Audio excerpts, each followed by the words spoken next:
Xonimlar va janoblar, birinchi Toshkent Investitsion Forumining oliy martabali mehmonlari, yalpi sessiya ishtirokchilarini tantanali kutib olamiz. Dear ladies and gentlemen, please welcome guests of honor, panelists of the plenary session of the first Tashkent Investment Forum.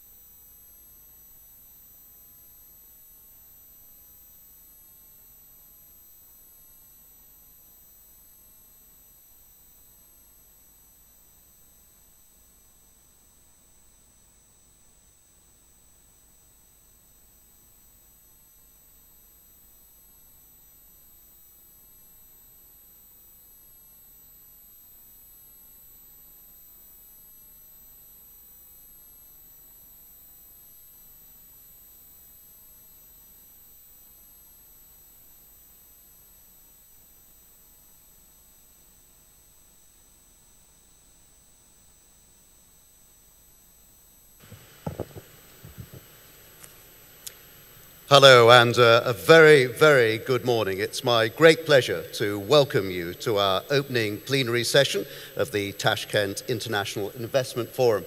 What a fantastic venue we have.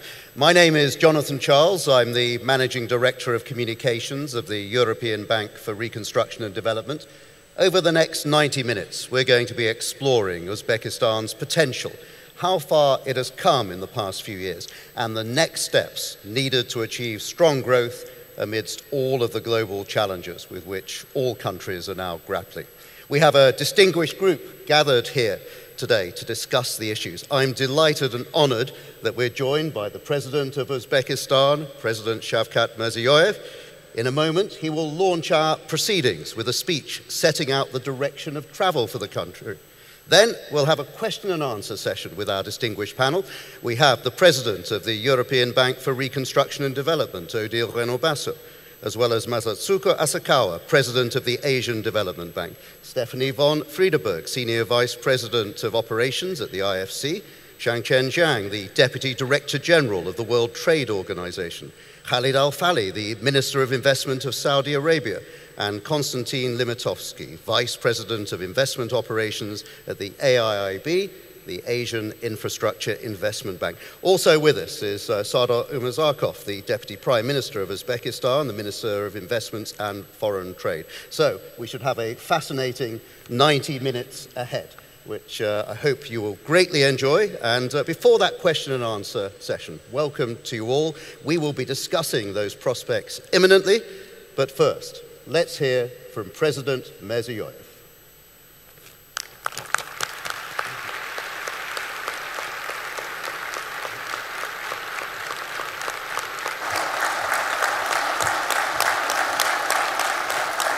Rahmat.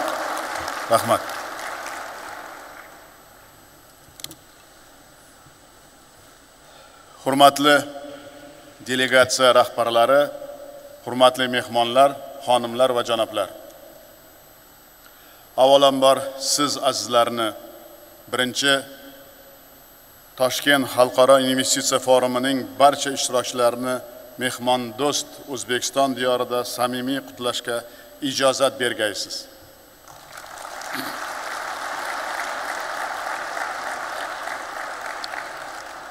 Bugungi anjumanimizda xalqaro tashkilotlar va moliya institutlari hamda jahonning yetakchi kompaniyalari rahbarlari, mamlakatimizning asosiy hamkorlari bo'lgan davlatlarning yuqori darajadagi vakillarini ko'rib turganimdan xursandman. O'zbekistonga xush kelibsizlar.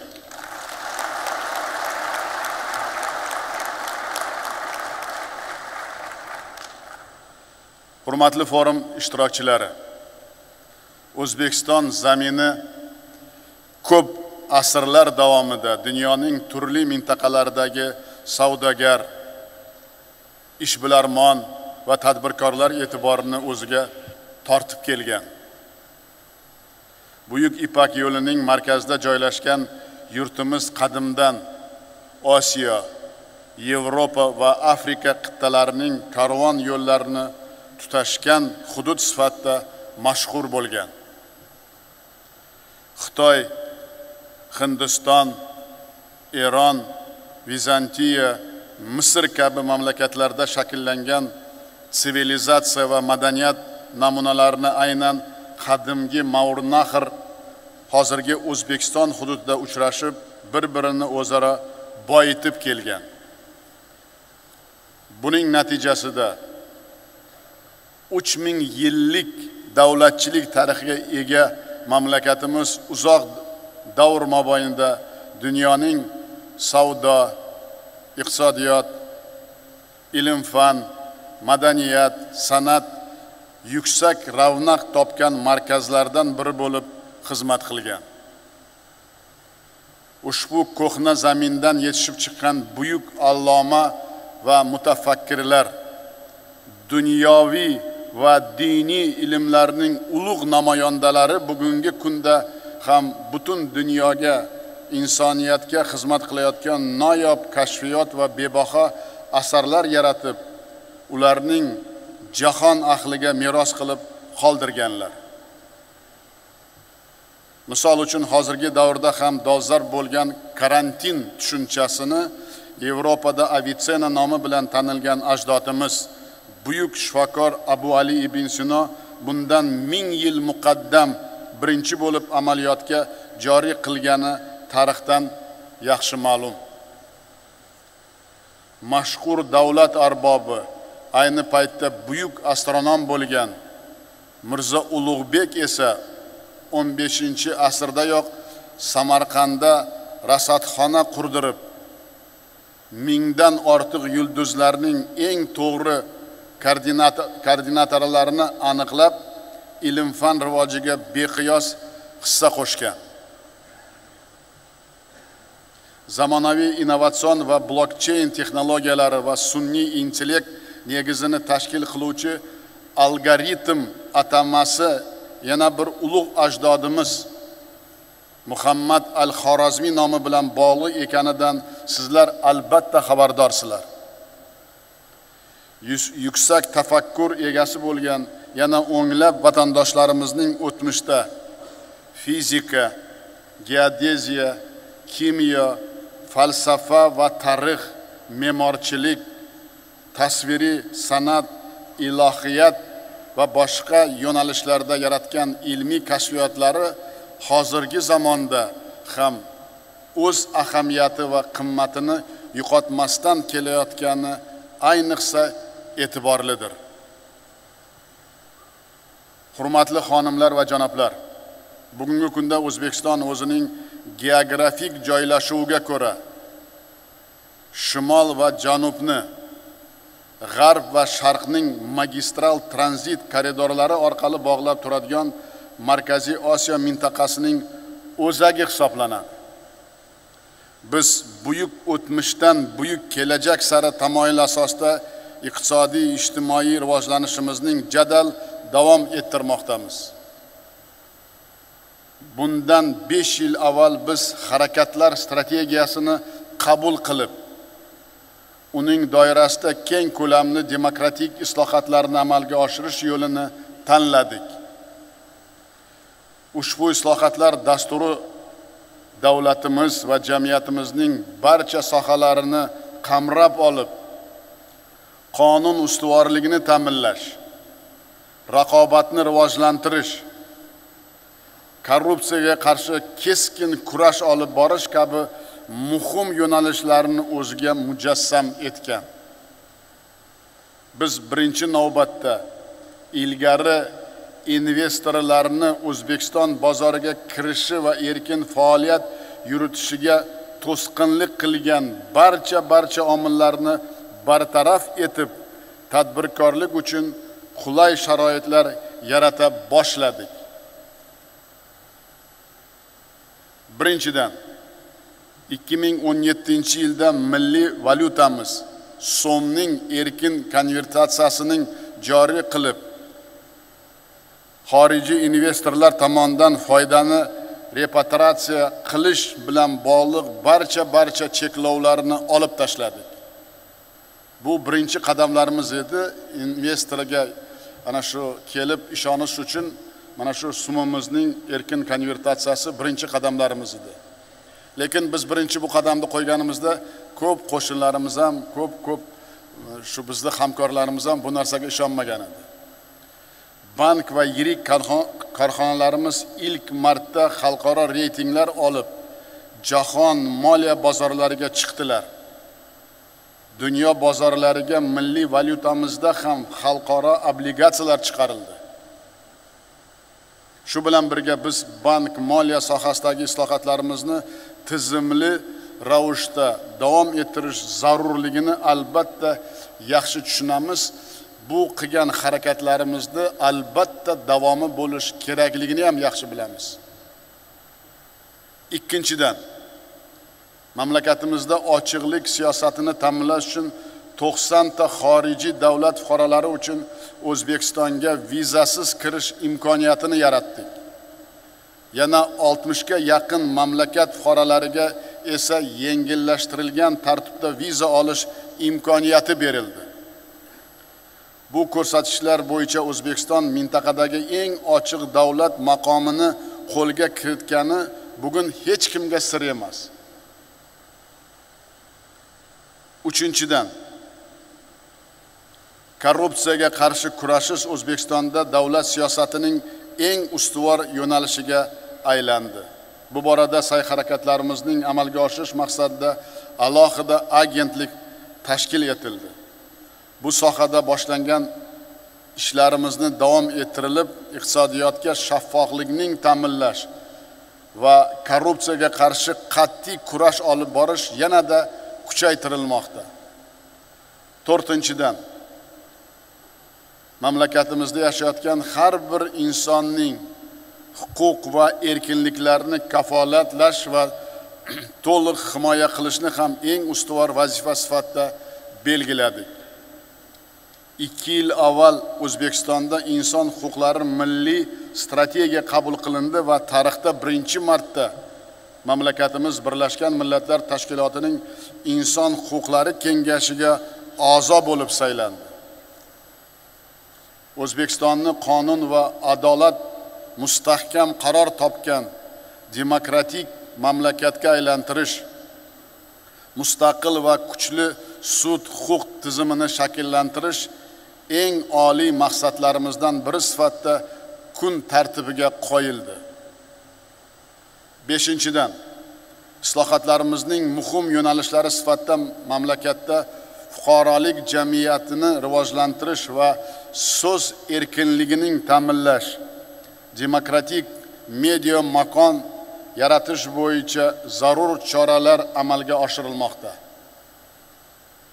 Ommaviy axborot vositalarining 4-hokimiyatga aylantirish, davlat idoralarining jamiyat oldidagi hisobdorligini oshirish borasida sezilarli natijalarga erishilmoqda.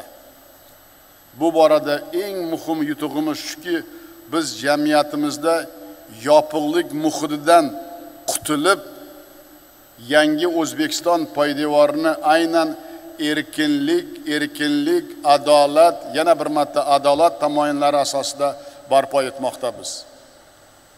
6-dan, ko'p yillar davomida mamlakatimizni turli qora ro'yxatlarga kiritilishi uchun sabab bo'lgan majburiy, jumladan bolalar mehnatiga to'liq barham berildi. Buning e'tirofi sifatida yaqinda xalqaro nodavlat notijorat tashkilotlar koalitsiyasi, Cotton Campaign hamda jahondagi mashhur brendlar tomonidan O'zbekiston paxtasi va tekstil mahsulotlariga nisbatan ilgari o'rnatilgan boykot bekor qilindi. 7-dan, biz islohotlarimizning birinchi kunidan boshlab ta'lim va inson kapitalini rivojlantirishiga alohida e'tibor berib kelmoqdamiz. So'nggi 5 yilda mamlakatimizda 21 mingdan ortiq yangi maktabgacha ta'lim muassasalari tashkil etilib, ushbu maskanlarda tarbiya olayotgan bolalarimiz qamrovi avvaliga 27% dan 67% ga ko'tarildi. Bundan tashqari 200 ga yaqin yangi maktablar barpo etildi. 3 mingdan ortiq mavjud maktablar esa rekonstruksiya qilindi va to'liq jihozlandi. Shu o'tgan qisqa davrda 82 ta yangi universitet va institut, jumladan 23 ta xorijiy oliygoh tashkil etilib, oliy ta'lim dargohlarining umumiy soni 159 taga yetdi. Natijada maktab bitiruvchilarining oliy ta'lim bilan qamrov darajasi oldingi 9% dan 28% ga yetkazishga erishildi va bu yo'nalishdagi ishlarimiz davom ettirilmoqda. Barcha sohalarda bo'lgan kabi sog'liqni saqlash tizimida ham muhim islohotlar izchil olib borilmoqda. Shifoxonalar va tez tibbiy yordam punktlari dori-darmon va zarur buyumlar bilan ta'minlash maqsadida davlat tomonidan ajratilgan mablag'lar miqdori o'tgan davrga nisbatan 12 barobarga ko'paytirildi. 8-dan respublikamizda amalga oshirilayotgan soliq siyosati ham biznes sohasini rag'batlantirishga xizmat qilmoqda. So'nggi yillarda soliqlarning umumiy sonini 13 tadan 9 tagacha kamaytirdik. Mol, mulk, shaxsiy daromad va ijtimoiy soliq stavkalari 2 barobarga pasaytirildi. Shu bilan birga 6000 ga yaqin import bosh stavkalari ham pasaytirildi. Shuningdek, o'tgan 5 yil ichida 200 ga yaqin litsenziya va ruxsatnomalar bekor qilindi yoki soddalashtirildi. Tadbirkorlik subyektlari zimmasidagi soliq yukini yanada kamaytirish hamda soliq ma'murchiligini takomillashtirish choralari tizimli ravishda davom ettirilmoqda. 9-dan O'zbekistonda xorijiy investorlar bilan ishlashning yagona darcha tamoyili asosida mutlaqo yangi tizim joriy etilib, sarmoyadorlarga har tomonlama ko'mak beradigan barcha hududlar va tarmoqlarni qamrab olgan investitsiyalar vazirligi faoliyati yo'lga qo'yildi. Natijada iqtisodiyotimiz jalb qilingan yillik xorijiy investitsiyalar hajmi 3,5 barobarga oshib, oxirgi 5 yilda ularning umumiy qiymati 25 milliard dollarni tashkil etdi. Buning hisobiga 59 mingta investitsiya loyihalarining amalga oshirilishi 2,5 milliondan ortiq yangi ish o'rinlari yaratishga munosib hissa qo'shdi. Shuningdek, to'qimachilik, charm poyabzal, farmatsevtika, elektrotexnika, kimyo va neftikimiya, qurilish materiallari, oziq-ovqat sanoatlari va boshqa ko'plab sohalardagi qayta ishlash darajasini sifat jihatdan yangi bosqichga olib chiqishga hamda eksportning yillik hajmlarini salkam 20 milliard dollarga yetkazishga muvaffaq bo'ldik.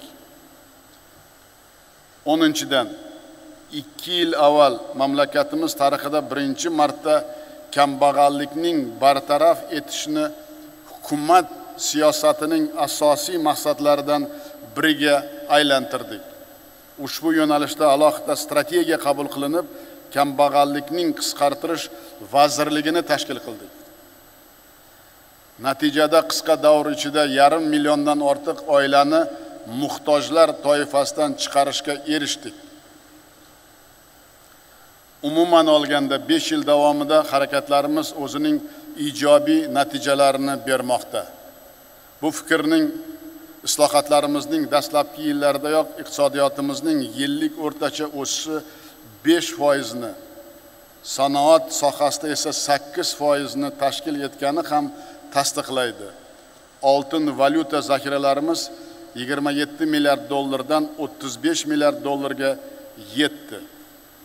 Hatto koronavirus pandemiyasi avj olgan 2022-yilda ham mamlakatimiz yalpi ichki mahsuloti o'sishida ijobiy dinamika saqlab qolingani, 2021-yilda esa uning o'sish sur'ati 7% dan oshgani islohotlar yo'lining to'g'ri tanlanganidan dalolat bo'lib, bizni yangi amaliy marralarga da'vat qilmoqda. Muhtaram forum ishtirokchilari, mamlakatimizda 5 yillik islohotlar jarayonining eng muhim yutug'i sifatida bir fikrni to'la ishonch bilan ta'kidlash mumkin.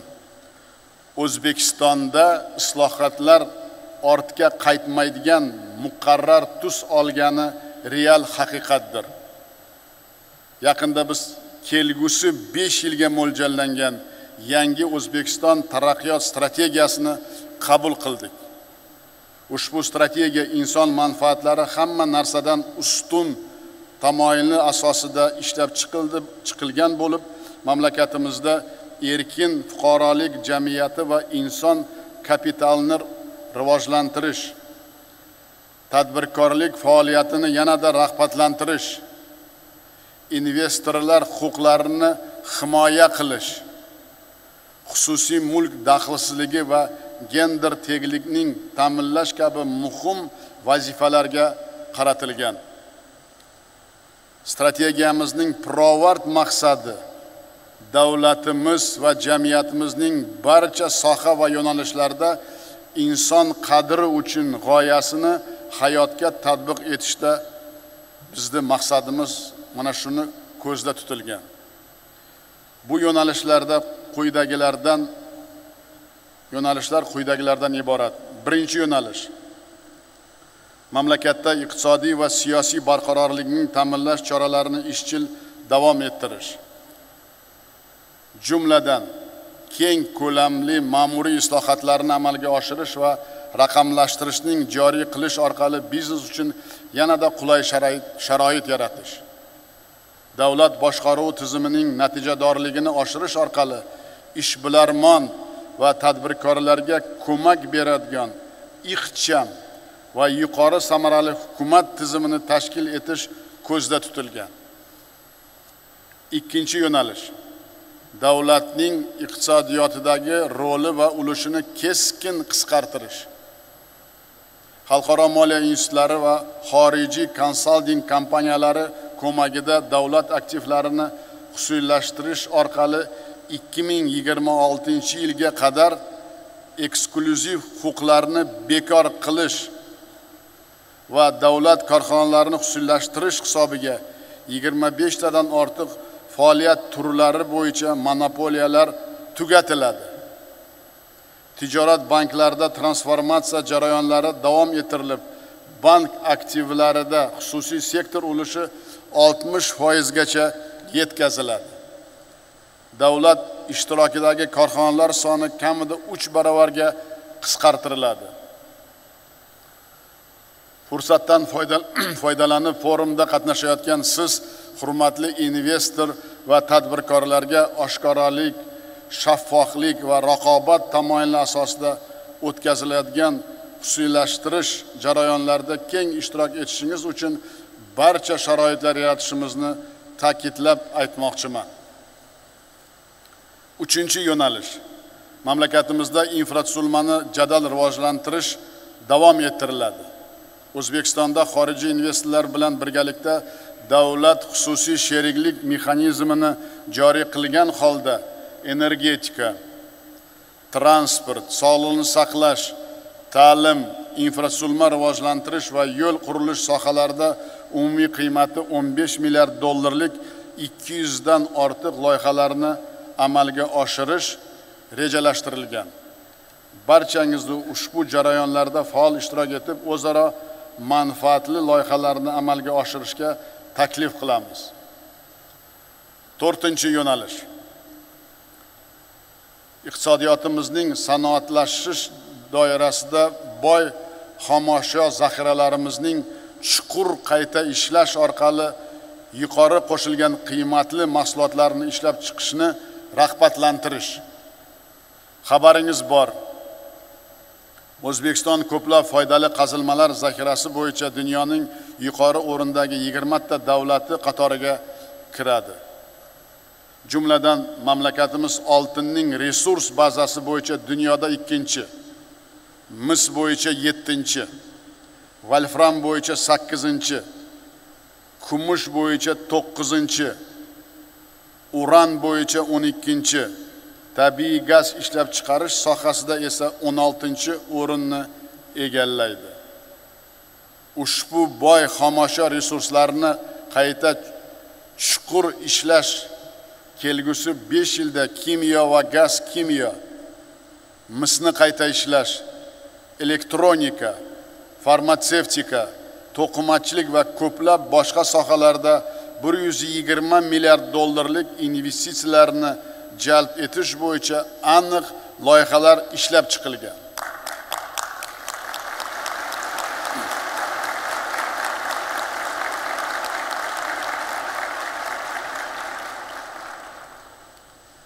Beshinchi yo'nalish. Inson kapitaliga investitsiya kiritish. Keyingi 5 yilda maktabgacha ta'lim sohasida 7000 dan ziyod yangi muassasalar tashkil etish orqali qamrov darajasi hozirgi 67% dan 80% ga yetkaziladi. Maktab ta'limi tizimi uchun o'quv dasturlari va darsliklar ilg'or xorijiy tajriba asosida to'liq qayta ishlanadi va qo'shimcha 1.200.000 o'quvchi uchun yangi maktablar barpo etiladi. Oliy ta'lim sohasidagi qamrov darajasi 50% ga yetkaziladi. Biz professional ta'lim tizimini ilg'or xalqaro standartlar asosida takomillashtirish, shuningdek zamon talablaridan kelib chiqib iqtisodiyotimiz ehtiyoji uchun IT va muhandislik yo'nalishlariga ixtisoslashtirishni ustuvor vazifa sifatida belgiladik. Masalan, Birlashgan Arab Amirliklari hukumati bilan birgalikda amalga oshirilayotgan 1 million dasturchi loyihasi ushbu yo'nalishdagi amaliy harakatlarimiz namunasidir. Maqsadimiz iqtisodiyotimizning driver tarmoqlarining yetuk va malakali mutaxassislar bilan to'liq ta'minlash. Alohida ta'kidlash zarurki, O'zbekiston bugungi kunda iqtisodiy resurslar bilan birga katta insoniy salohiyatga, shu bilan birga zamonaviy bilim va chet tillarni puxta o'zlashtirgan yangi avlod kadrlariga ega. Bu yangi avlod kadrlar bizning eng katta boyligimiz hisoblanadi.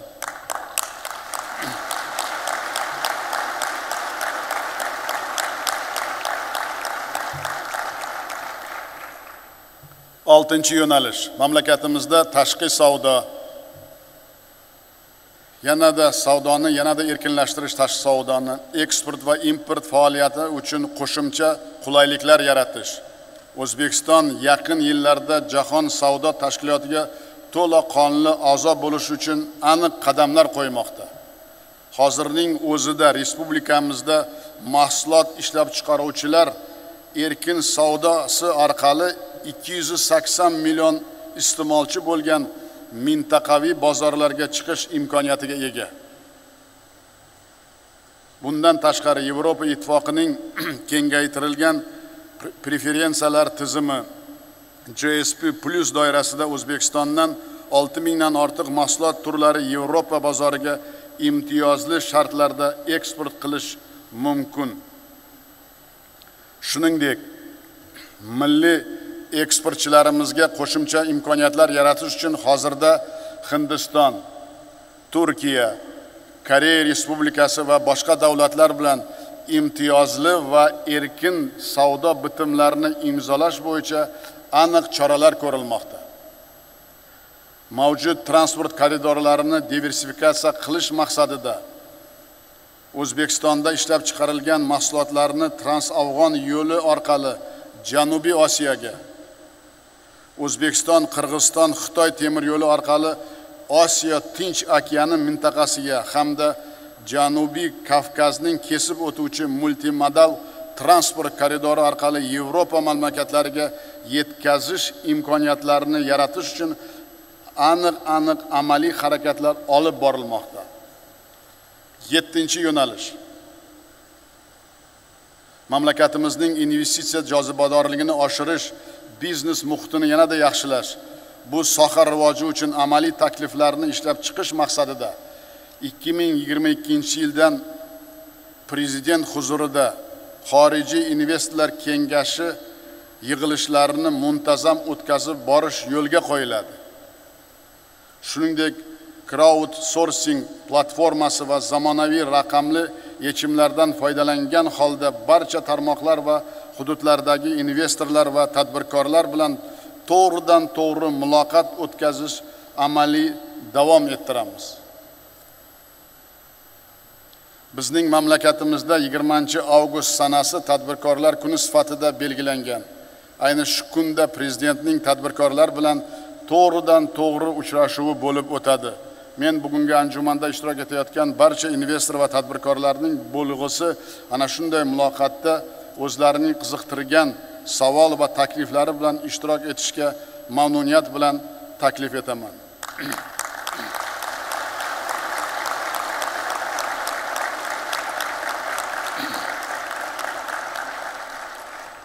Umuman olganda amalga oshirilayotgan islohotlarimiz natijasida keyingi 5 yil ichida yalpi ichki mahsulotimiz 100 milliard dollarga, yillik eksport hajmimiz esa 30 milliard dollarga yetkazish ko'zda tutilgan. Xususiy sektorning yalpi ichki mahsulotdagi ulushi 80% ga yetkaziladi. Biz O'zbekistonning 2030-yilga borib aholisi o'rtadan yuqori daromad oladigan davlatlar qatoridan joy olishiga erishishni aniq maqsad qilib qo'ydik. Hurmatli do'stlar, oxirgi yillarda dunyoga yuz berayotgan pandemiya sinovlari, iqtisodiyot sohasidagi mavjud qiyinchiliklar va boshqa muammolar bizni nostandart choralar ko'rishga, yangicha vaziyatda ishlash va natijaga erishishga o'rgatmoqda. Dunyodagi bugungi murakkab vaziyatda ham O'zbekiston yashash va ishlash uchun tinch va xavfsiz makon sifatida tanilganini hech kim inkor qilolmaydi. Biz investorlar uchun eng qulay va jozibador sharoitlar yaratish bo'yicha harakatlarimizni yanada jadallashtiramiz. Islohotlarni amalga oshirish jarayonlaridagi eng murakkab vazifa bu faqat qonunchilikni o'zgartirish yoki turli strategiyalarni ishlab chiqishdan iborat emas. Bular albatta muhim, lekin eng asosiysi odamlarning dunyoqarashini va fikrlashini o'zgartirish ekanini o'ylaymanki, dunyodagi barcha islohotchilar tan olsa kerak. Bugun ushbu zalda O'zbekiston Respublikasi prezidenti komandasi a'zolari, vazirlar, idoralar va mahalliy hokimliklar rahbarlari ham qatnashmoqda. Ularning hammasi, bunga ishoninglar, yuqorida ta'kidlagandek yuksak malakali mutaxassislar, zamonaviy dunyoqarashga ega yangi O'zbekiston vakillari bo'lib, ushbu forumga tayyorgarlik doirasida mendan aniq topshiriqlar olgan. Bu rahbarlar forumda tashrif buyurgan siz hurmatli mehmonlarimiz bilan amaliy va o'zaro manfaatli hamkorlik o'rnatish, yangi loyihalarni ishlab chiqish, eng muhimi investor va tadbirkorlarga har tomonlama qulay sharoitlar yaratish uchun muntazam ishlashga tayyor va bularni har bir tarmoqda rahbarini va hududda rahbarlarini aniq takliflari, loyihalari ham o'zlari bilan olib kelgan. Men o'ylayman, mana bugungi ochilishdan keyin sizlar bilan muloqotda natijalarga erishasizlar va men aytganimdek, bular hammasi sizlarga albatta sharoit va imkoniyat yaratadi.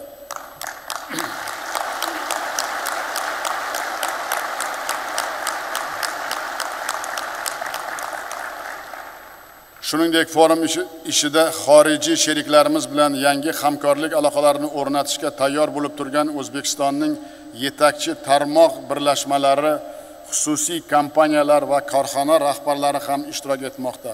Forum doirasida sizlarning e'tiboringizga O'zbekistonda o'z biznesingizni samarali yuritishingiz uchun mavjud sharoitlar va yangi istiqbollar to'g'risida keng ma'lumotlar beradigan 30 dan ziyod tadbirlar bilan bir qatorda 200 dan ortiq jozibador loyihalar takliflari ham havola etiladi. Hurmatli investorlar, xonimlar va janoblar, ma'lumki, hozirgi zamon butun jahon iqtisodiyotini raqamlashtirish jarayoniga o'tayotgan, yashil texnologiyalar va innovatsion taraqqiyot har qanday soha va biznes rivoji uchun ustuvor ahamiyat kasb etayotgan bir davrdir. Biznes va tadbirkorlik, xalqaro iqtisodiy aloqalar uchun beqiyos imkoniyatlar ochilayotgan mana shunday sharoitda sizlarning qadimiy sivilizatsiya va madaniyat maskani bo'lgan bugungi kunda yangilanish va islohotlar yo'lidan dadil borayotgan yangi O'zbekiston bilan amaliy hamkorlik o'rnatishga taklif qilaman.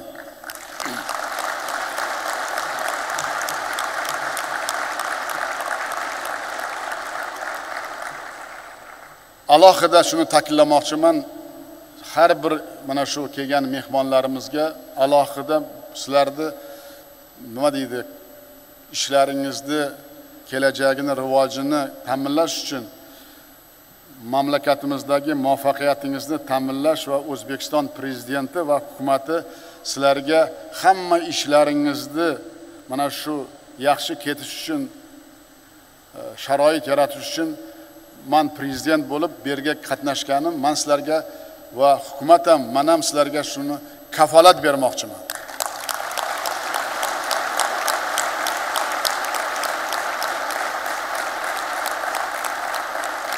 Bu nima uchun bu aytilyapti? Albatta mana 5 yilda birinchi marta bunday forum o'tkazyapmiz. Biz 5 yilda mana bugun ma'ruzamda albatta qisqa ma'ruzada buni hammasini aytib bo'lmaydi. Katta qarorlar qabul qildik, qonunlar o'zgartirdik. Eng katta narsa ochiqlik, erkinlik, erkin emin tadbirkor yashash uchun sharoit va manfaatli sheriklik bo'lish uchun ko'p imkoniyatlar mavjud bo'ldi. Endi mana biz zaminni yaratdik. Sizlarni mana taklif qilib, mana shu 200 dan ko'proq loyihalarimiz bor, 30 dan ko'p tadbirlar bo'ladi. Shuni hammasida sizlarga imkoniyatlar yaratish bo'yicha katta dasturlarni sizlarga namoyish etib, prezentatsiya qilamiz. Nima uchun? Sizlarga sharoit yaratib, ertaga sizlar bugun kelib bekorga mana shu og'ir sharoitda, dunyoda og'ir tahlikali zamonda dunyoda yuz beryapti. Shularga qaramasdan kelganlaring bizga albatta katta kuch, qudrat bag'ishlaydi. Shu bilan birga bizga juda katta mas'uliyat bag'ishlaydi. Shuning uchun mana shu xorijiy sheriklarimizga, sarmoyadorlarga yana bir marta aytmoqchimanki, biz mana shu davlat bo'lib, men rahbar prezident bo'lib, sizlarga hamma sharoitlar yaratamiz albatta. Shuni hech qachon sizlarda shubha bo'lmashlaring kerak. Nimaga desangiz, biz bu kunlarga juda ko'p tayyorgarlik qilgan. Biz bu kunlarga tayyorgarlik qilish uchun ko'p qarorlar, yana bir marta aytaman, qonunlar qabul qildik va mana bugun agar bizni tadbirkorlar bilan gaplashib, bizni mana shu har bir hududimiz tarmog'ini rahbarlari bilan gaplashsalaring, albatta gaplashasizlar. Ularning dunyoqarashi ham kechagidan mutlaqo boshqa. Biz haqiqatda mana shu investorlar bilan ishlashga tayyor va zaminimiz mukammal, tizimimiz mukammal. Albatta ko'p ishlashimiz kerak. Men albatta aytdim, hali kamchiliklarimiz ko'p, lekin biz sizlar bilan birga muloqot qilib, ko'p narsalarni o'rganib, yana kerak bo'lgan qonunlarni o'zgartirib, korrupsiyani qisqartirish. Biz korrupsiyaga juda katta kurash olib boryapmiz davlatimizda. Bu ham men o'ylayman sizlarga ijobiy ta'sir qiladi ish yuritishlaring uchun.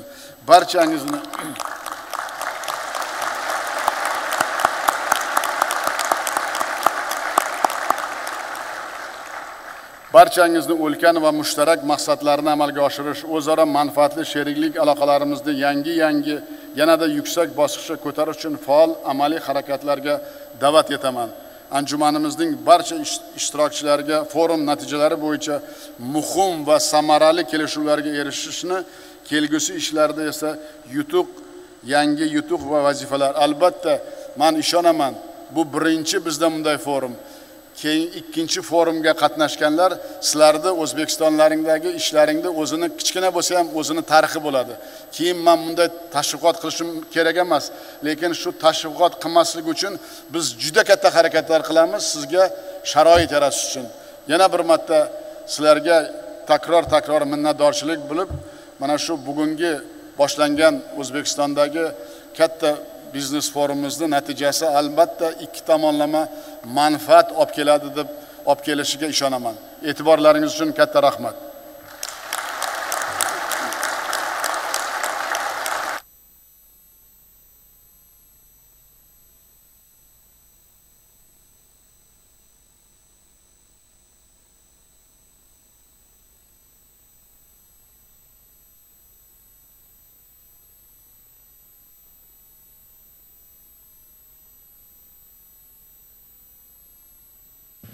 Thank you very much indeed, President Mirziyoyev, for starting us off in a very interesting way, setting out the achievements of the last few years and looking forward to the future. I look forward as well towards the end of this session to talking to you some more and hearing some more of your personal thoughts about where you want your country to go over the next few years. But let's turn to our panel now of distinguished guests. And I want to start with the President of the EBRD, Odile Renaud-Basso.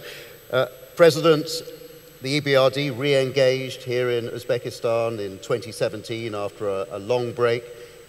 It's been a very successful re-engagement in many, many parts of the economy. Where do you see the most important areas for the EBRD in terms of the cooperation with Uzbekistan going forward? Thank you very much.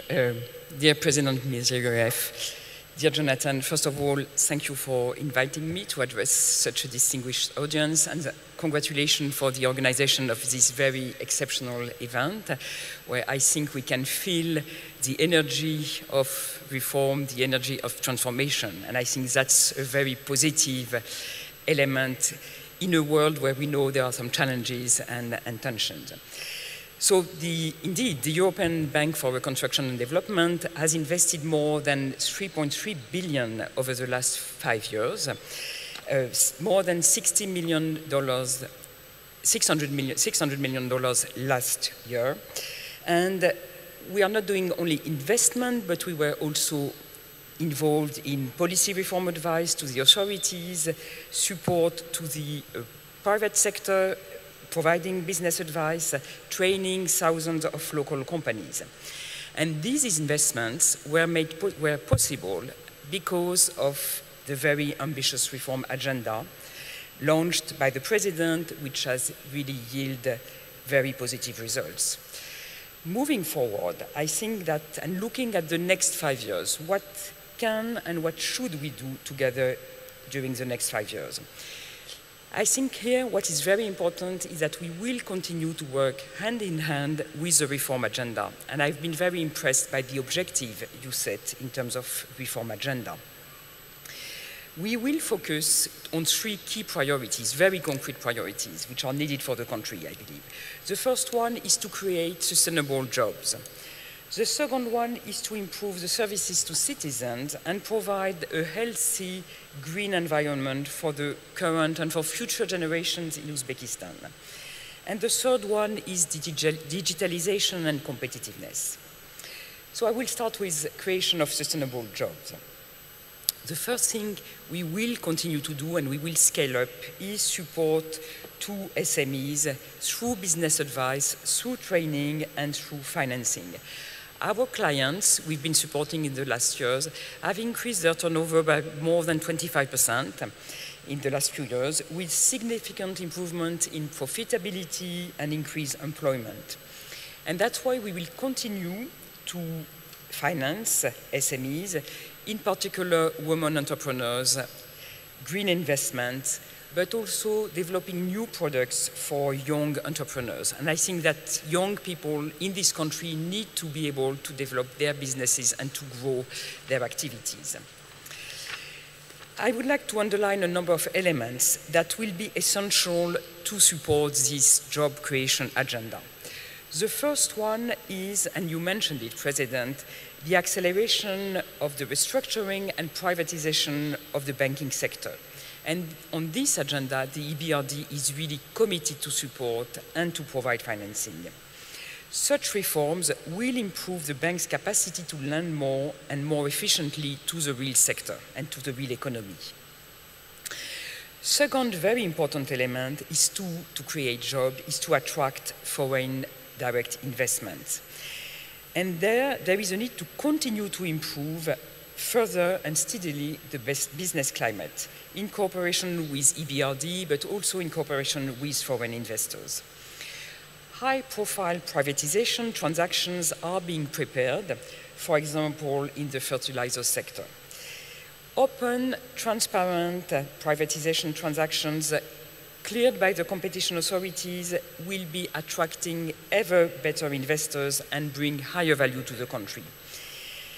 And I think this should be really part of the agenda. I was very happy to see that as a key element of the reform. And we can discuss issues on both the climate, business climate environment and privatization issues at the meeting of the Foreign Investors Council. I hope we will be able to hold it early June 2020. Indeed, having an open, direct dialogue between you, Mr. President, and the foreign investors community has started today to take stock of the results and discuss next steps to enhance the business conditions will be a very important step. And I believe deeply that unleashing the potential of the private sector will also unleash the potential of the country and create jobs that are sustainable and even better paid. So we will be your partners in this agenda.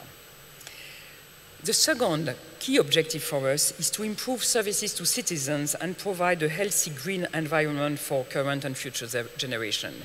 And here I think we are in a very good position. Uzbekistan is seen as one of the most ambitious countries in the world to develop renewable energy. And the progress made in the last 5 years in this sector is absolutely amazing and impressive.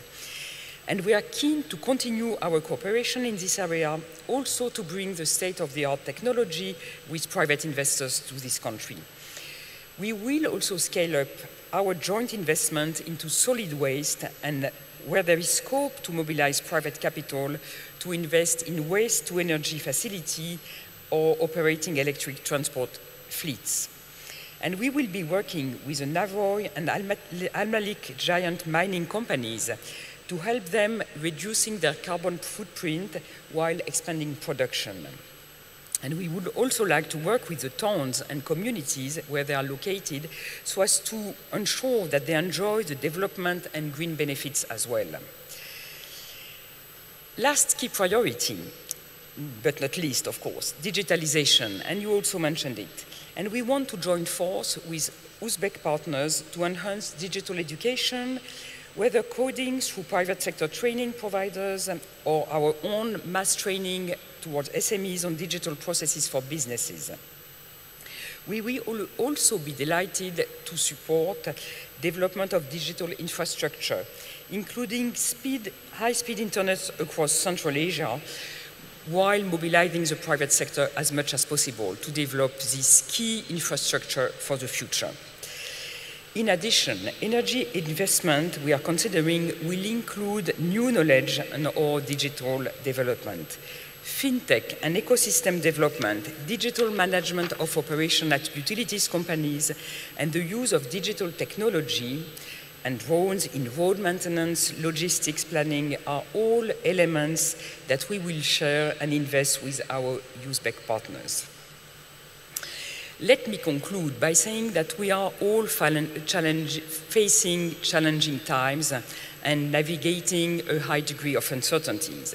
And we are completely committed to support our clients and partners in Uzbekistan in this current juncture, to deal with the current challenges, be it in terms of logistics, creating new areas for export, developing new avenues. Challenging times also create new opportunities, and I think this is what we need to build together. We will also support, in this respect, the network agenda and connectivity agenda, which will be key in the coming future. Thank you very much for your attention. Thank you very much indeed, President. President Mirziyoyev. Bassa xonimga alohida o'zim minnatdorchilik bildirmoqchimanki, albatta bizda hamkorligimiz oxirgi 5 yilda mutlaqo boshqa darajaga ko'tarildi va bugungi aytgan mana shu hamma takliflaringiz, ayniqsa 3 ta yo'nalish bo'yicha, birinchisi mana shu barqaror ish bilan ta'minlash, kichik va o'rta biznesni qo'llab-quvvatlash, xususiy sektorni qo'llab-quvvatlash. Men juda katta bugun siz bilan mana albatta hali muloqot ham qilamiz. Bu to'g'risida alohida gaplashmoqchiman. Albatta men ma'ruzamda aytganimdek juda katta shu xususiy sektorga biz juda ko'p imkoniyatlar yaratdik. Bu imkoniyatlardan foydalanib hozir bizda xususiy sektor vakillari, mana bugun o'tirgan tadbirkorlar, hududlardagi mana bugun hududlar rahbarlari kelgan tadbirkorlarda hech qaysi bank bizda hali mana Urgenchda va Andijonda filiali ochgansizlar. Hozir Qashqadaryodami yangi yana filialni ochmoqchimiz. Albatta sizni bankingiz bilan bizda tadbirkorlar ish tizimi o'zgardi va bular bankka ishonyapti. Men o'ylayman, keyingi yillarda ham men aytgan ma'ruzalar va sizni bugun bu safar tashrifingiz yangi pog'onaga ko'tariladi deb ishonaman va biz mana shu bank bilan hamkorligimizni hozirgi aytgan katta Navoiy kon-metallurgiya, Olmaliq kon-metallurgiya kombinati bo'yicha tarmoqlarimizni xususiylashtirish bo'yicha infratuzilma yo'nalishi bo'yicha katta loyihalarni birgalikda amalga oshiramiz deb ishonaman va sizni bu safar tashrifingiz va qabul qilayotgan yo'l xaritalarimiz juda o'zini samarasini beradi deb ishonaman.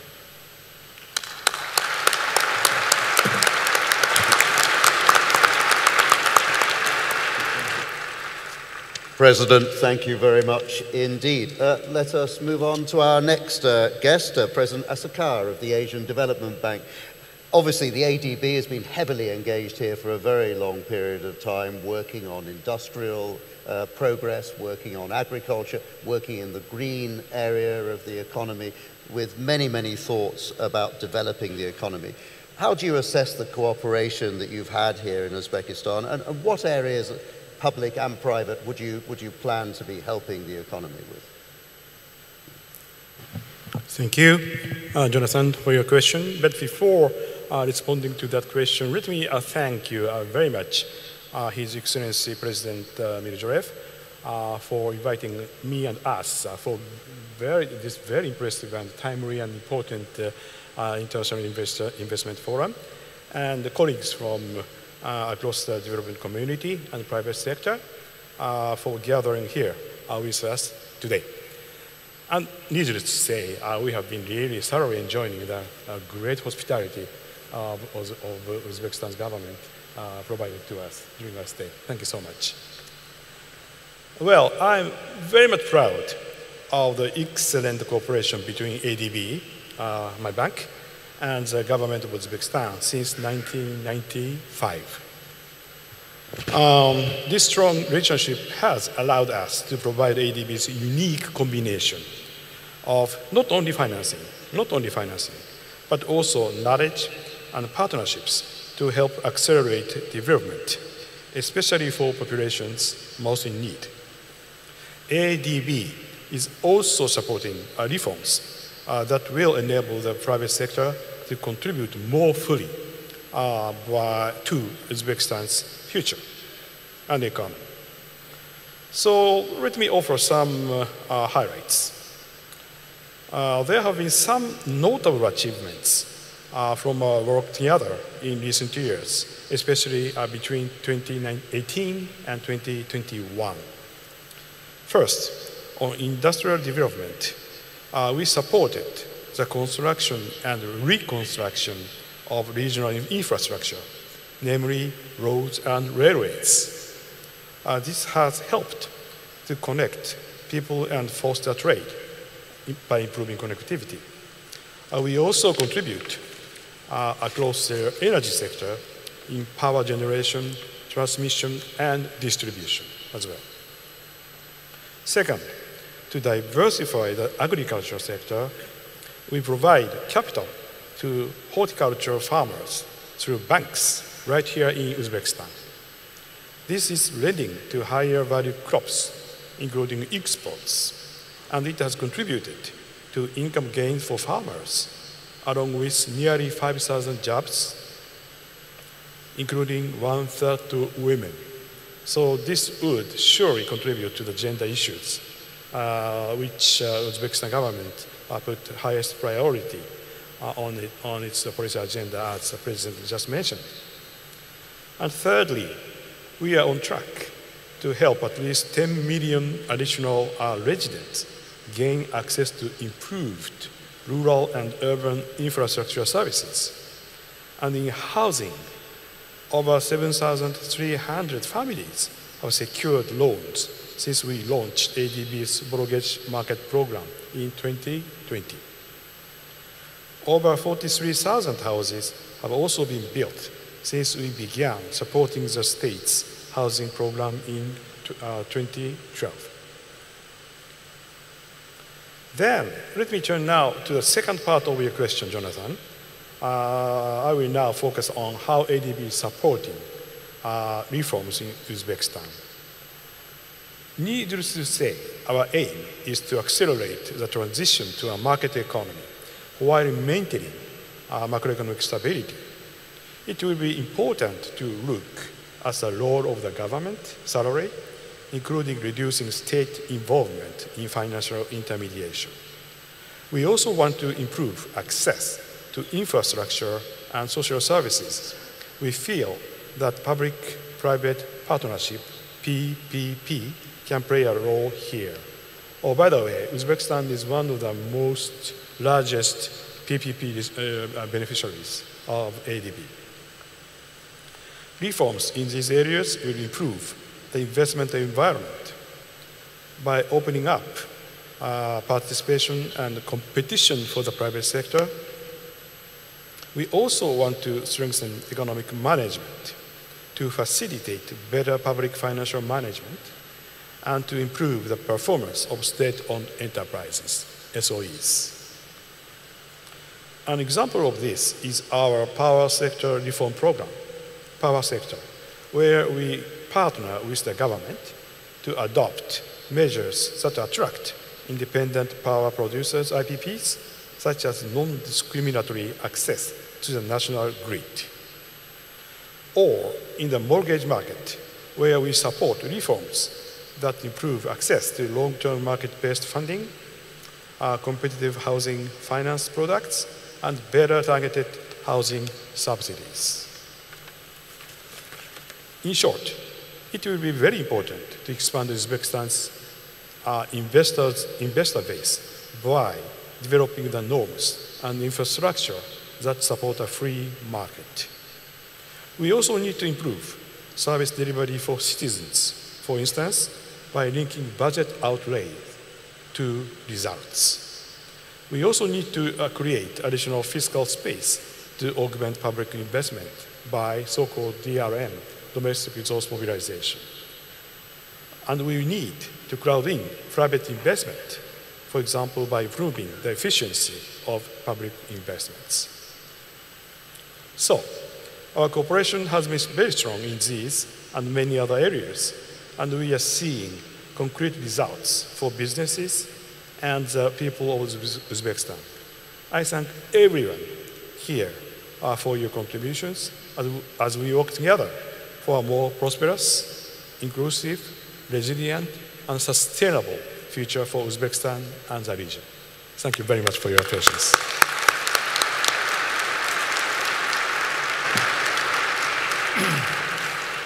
Janob Asakova bilan yana bir marta sizga kelganingiz uchun minnatdorchilik bildirib, haqiqatda bizning hamkorligimiz juda katta tarixga ega, juda katta muvaffaqiyatlarga birgalikda erishyapmiz. Hozir aytgan hamma yo'nalishlaringiz bo'yicha albatta mana ma'ruzamda ham aytdim, mana shu ayniqsa mana shu ehtiyojmand oilalarga periyod bo'lyaptimi? Ehtiyojmand oilalarga e'tibor, mana shu biz o'zingiz qaytardingizki, ishlarimizda ajoyib yutuqlarga erishdik deb. Albatta u ajoyib yutuqlar bizda strategiyamizda 5 yillik tarixda qoldi. Endi yangi taraqqiyot strategiyamizni qabul qildik va mana siz bilan bugun albatta uchrashib ko'p loyihalar bo'yicha alohida gaplashamiz. Mana shu yo'llar, temir yo'llar, energetika tizimi, ayniqsa siz juda katta, sizning bankingiz bizga ko'mak beryapti. Shu qishloq xo'jaligidagi islohotlarimizda, bizda qishloq xo'jaligida islohotlarimizda hozirgi mana shu o'zingiz aytgan tahlikali zamonda ayniqsa g'allachilik bo'yicha sizlardan juda katta imkoniyat borligi va bizda birgalikda ishlashimiz bo'yicha ipoteka kreditlar bo'yicha katta e'tibor beryapsiz. Biz ipoteka kreditlarimiz bo'yicha xalqimiz endi mana shu o'tgan 5 yilda mana shu uy-joyga bo'lgan talabi oshib va ular mana shu hozirgi bizni qilgan ishlarimizdan rozi bo'lib, qandaydir talab oshib boryapti yildan yilga. Shuning uchun ipotekaga bo'lgan e'tiborimizni ham birgalikda mana shu amalga oshirish va davlat xususiy sherikligimiz yo'nalish bo'yicha ishlarimizni men o'ylayman tezlashtirib va siz bilan birgalikda kelishdik, yo'l xaritasi qilamiz va hamma ishlarimizni tezlashtirish va mana shu investitsiya muhitini kengaytirish bo'yicha birgalikda ishlarimizni jadallashtirish va sizni bankingizni vakillari bilan birgalikda bizni hamma soha tarmoq mana shu hududlardan kelgan rahbarlar bilan yana bir hamkorligimizni yanada samaradorligiga erishamiz degan niyatdaman. Yana bir marta men kelganingiz uchun minnatdorchilik bildirmoqchiman.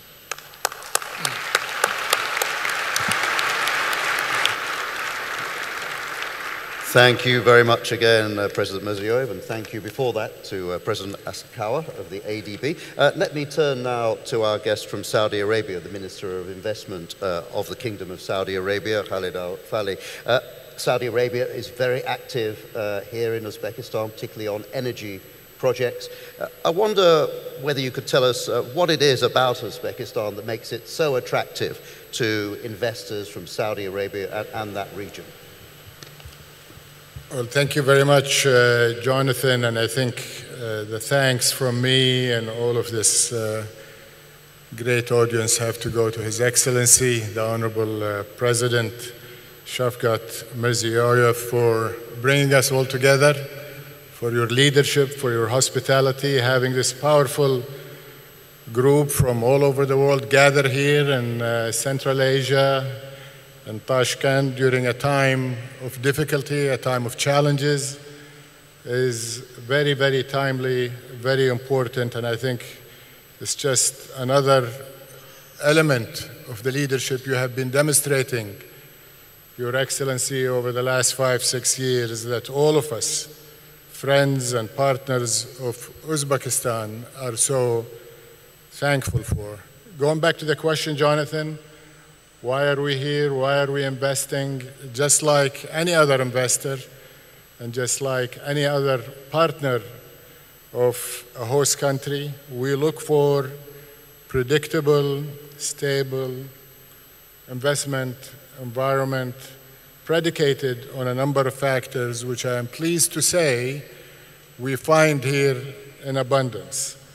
The first factor underpinning our confidence and the reason we're here is what I referred to earlier, the presence of bold, trusted leadership here in Uzbekistan. I don't think I have to tell you anything after listening to the visionary remarks from His Excellency the President at the beginning of this forum. He outlined the long-term vision, but he took it down to the details and assured all of us that he is going to see to it that that vision is implemented. And I say this with insights and knowledge because I'm experiencing it firsthand in my own country, where we have launched Vision 2030 and have cascaded it down into implementation with a very extensive program, and it is reassuring to see that happening here in Uzbekistan, and this commonality between Saudi Arabia and Uzbekistan and the presence of strong leadership, political leadership, but also translated into economic programs is quite reassuring to us and gives us the trust that we can put our resources, time, know-how, capital, knowing that we have a capable visionary partner here on the ground.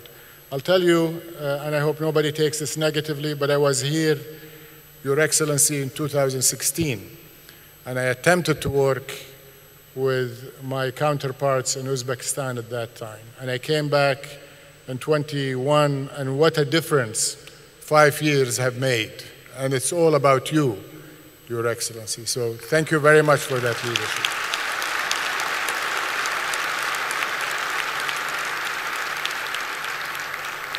And I think important as that might be, and it is very important, it's not enough. It has to be underpinned by equally visionary and progressive policies.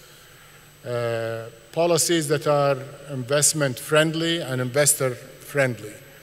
Policies that are also addressing the challenges and the opportunities that the new world we live in present us. And again, we see that in Uzbekistan consistently. We see it in your energy policies and your climate policies. They're balanced, but they're also addressing the realities of today and the needs of tomorrow. We see it in your innovation-friendly policy, and I have spoken with your innovation minister, and I'm impressed by how much resources a country like Uzbekistan is putting in innovation. We see it in your policies towards education. We see it in your policies towards your neighboring countries and integrating your markets. We see it in your capital flow freedoms, and we see it in your commitment that whatever regulations that have been put in place are irreversible and are going to be around, and we can rely on them. The third factor that all of us seek is access to markets. And of course, Uzbekistan is a market on its own that is sizable and that has a lot of potential. Its demographics of young people and of the growth that is experiencing and will continue to experience is very important. But beyond this, as I mentioned, the integration within the Central Asian region is very important. And I think many of us look at Uzbekistan as a hub from which we can access the surrounding markets, supported by what I mentioned earlier in terms of policy and regulation. And as you mentioned, Your Excellency, Uzbekistan is at the center of the Silk Road. The Arab region from which I come is also part of that Silk Road. And we have thousands of years of interconnectedness through different means, and today we're going from air transport, land transport, into digital connectiveness and bringing our markets together, financial connectiveness, and so on with the reforms you are taking. Another element, Your Excellency, all of us investors, we look for talent and human resources and capabilities. And from my experience with Uzbekistan, I can tell the audience that Uzbek people are some of the most hardworking, talented, capable people, and millions of Uzbeks work abroad, and many of them will be coming back to Uzbekistan to take advantage of the reforms and the investments and the opportunities, and hopefully some of the investments we're enabling by our programs from Saudi Arabia will provide job opportunities for them. Now, just a couple of points on things we are doing. Renewables has been leading the way for our investments here. We have in the order of 2.6 gigawatts of energy generation projects. That is both high efficiency gas as well as wind and solar by our leading company, our national champion, Aqua Power. But I'm pleased to say that this is only the beginning. There will be a lot of projects in renewable energy, not only by Aqua, but by other Saudi companies interested in pursuing renewable energies here in Uzbekistan, leading to the 8 gigawatt target that the country have. We're interested and in advanced discussions about projects in agriculture. Food security is key to the world, and unfortunately the crisis in Eastern Europe is bringing this to the forefront, but this has been a long-term interest of ours, and we believe Uzbekistan can be part of a global diversification of food resources, and the Honorable President talked about that, talked about wheat in particular, and we're very much interested in that. Financial collaboration and investment is of interest to us, and of course there is a privatization program of the financial sector that we will be looking at. Healthcare is also in advanced discussions, and we We look forward to having Saudi healthcare companies invested here and running hospitals and digitalizing the healthcare sector, as well as training some of the human resources here on the standards that we're used to, which are Western standards of healthcare provision. Chemicals and fertilizers is an area where Saudi Arabia is very strong. We're a top 5 producer of fertilizers, and again, the disruptions in Eastern Europe are making this a very critical component of global supply chains, and we hope we'll have the opportunities to invest here in Uzbekistan and create another center of production here in Uzbekistan for fertilizers. Mining, especially as the world electrifies and moves into EVs, there is plenty of resources here, copper and others that could be tapped, and we have a global mining company, a top 10 mining company that could very well invest in tapping those resources and combining it with our own tremendous resources in Saudi Arabia and creating a supply chain force to deal with the electrification of the mobility and the economy at large. Finally, in a small way, we're addressing a call for action by his president to deal with the needs of SMEs and empower the people in the provinces. We have worked with my colleague, and I call him my brother, Minister Sardor Omar Zakov, on creating an economic empowerment fund for micro enterprises.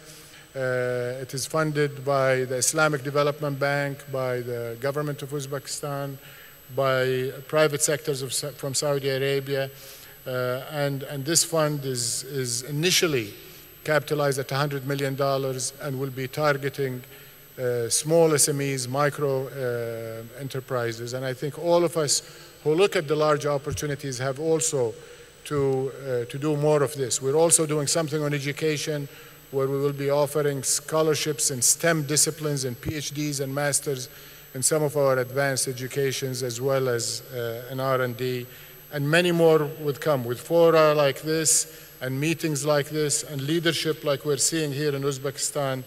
I'm sure we're only talking about the beginning of a fantastic economic development story here in the heart of Central Asia. Thank you.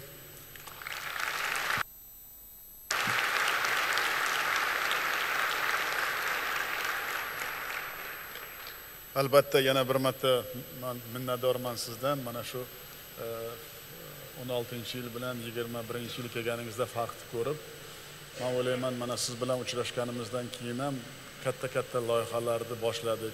Ayniqsa energetika bo'yicha mana Aquapower bilan boshlagan ishlarimiz o'zining natijasini berib, mana Qoraqalpog'istonda men yaqinda o'zim borib, mana shu tamal toshini qo'yib, shamol energetika bo'yicha ham ishlarimizni bilasizmi, bu O'zbekiston xalqini, O'zbekistonda ishbilarmonlar, tadbirkorlar bilan uchrashganimizda, shu Saudiya bilan hamkorligimizda juda katta imkoniyatimiz borligi va men ishonaman, bugun mana shu siz bilan ham hali uchrashib, ko'p masalalar bo'yicha kelishgan ikkovimizni birga kelishib, sizlar mana shu bizning investitsiya vazirligi bilan qo'l qo'ygan yo'l xaritalaringizni natijasi o'zini natijalarini berib boshlayapti. Lekin hozirgi aytgan hamma fikrlaringiz, mana shu o'g'it ishlab chiqarish, bu hozirgi dunyoda oziq-ovqat xavfsizligi, usullashtirish, sog'liqni saqlash sektorlarida men bekorga aytmayapman. Biz hamma bugungi qatnashayotgan davlatlardan, sheriklarimizga, umuman bizni hamma hamkorlarimizdan, hamma davlatlardan kerak bo'lsa, bekorga aytmayapman, qonunni ham o'zgartiramiz, sharoitni ham, nimaga desangiz, dunyoni o'zi o'zgaruvchan bo'lib qoldi. O'sha dunyoga qarab biz ham munosib o'zgarish qilib, sharoit yaratish bo'yicha hamma imkoniyat yaratish bo'yicha hamma qarorlarni qabul qilamiz. Shu bilan birga albatta men ishonamanki, bu birinchi forum, ikkinchi, uchinchi, to'rtinchi forumga kelganlaringizda men bekorga ma'ruzamda aytmadim.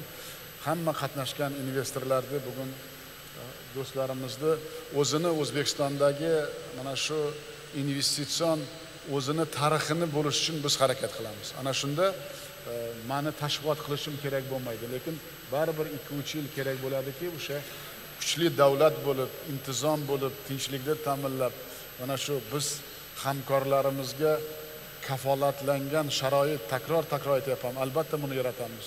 Shuning uchun mana shu siz bilan kelishilgan hamma gaplarimiz mana shu mikro tadbirkorlarga bo'lgan mana shu o'zingiz aytgan hozirgi 100 millionlikni 500 million qilamiz buni deb biz siz bilan kelishgan edik. Albatta buni ham albatta amalga oshiramiz va mana shu mana aytgan energetika sohamizda juda katta ishlarimiz bor va aniq loyihalarimiz bor. Birgalikda buni ham amalga oshirib kelgusi uchrashuvimizda, kelgusi forumlarimizda natijasi baribir biz kutgandan 2-3 barobar katta bo'lishiga men buni ishonaman. Yana bir marta butun mana shu o'zingizni katta biznes soha vakillari bilan, katta kompaniya rahbarlari bilan kelib bizni forumimizda qatnashganingiz uchun yana bir marta o'zim minnatdorchilik bildirmoqchiman. Katta rahmat sizga.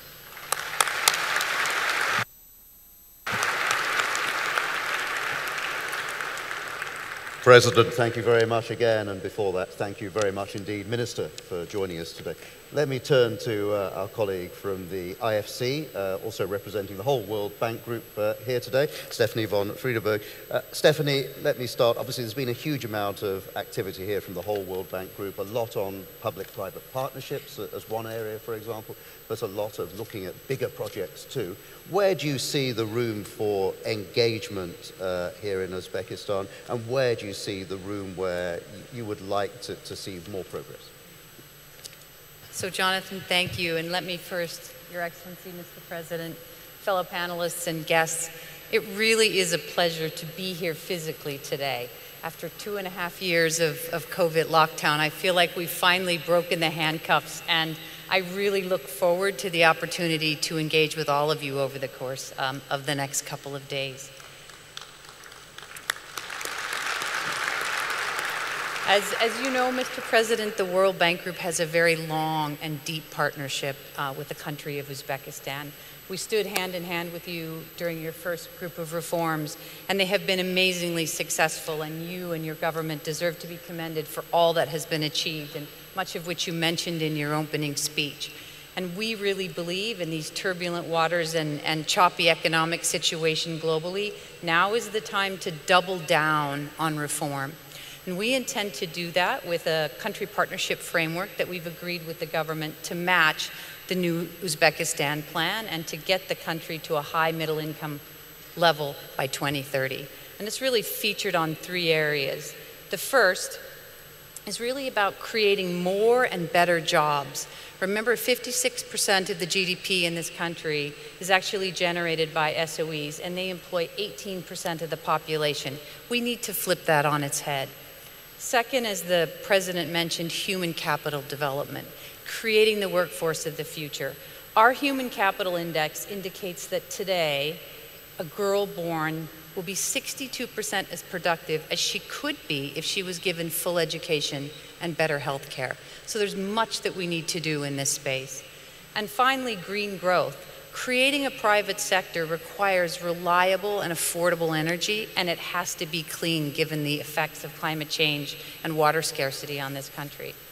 So how do we go about that? I would actually say there's 4 areas where we all need to be focusing. First, we need to keep momentum on the critical reforms that have already been started. So many have been mentioned.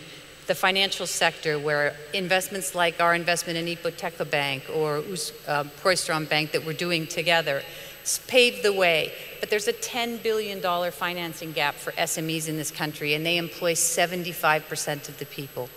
We need to keep pushing on energy reform. Fabulous to know that we actually have our first grid-scale renewable energy project up and going, and it's private sector generated energy. So we need to keep pushing in that direction. And the work that's been done on cotton is fabulous, because the ability to take those cotton fields, turn them into textiles, use the off-seasons to create wheat, and then connect Uzbekistan to the global economy is exactly what we need to be doing. But together with that, as we think about the new Uzbekistan, we really need to think about moving the government from a producer to an enabler of a free market.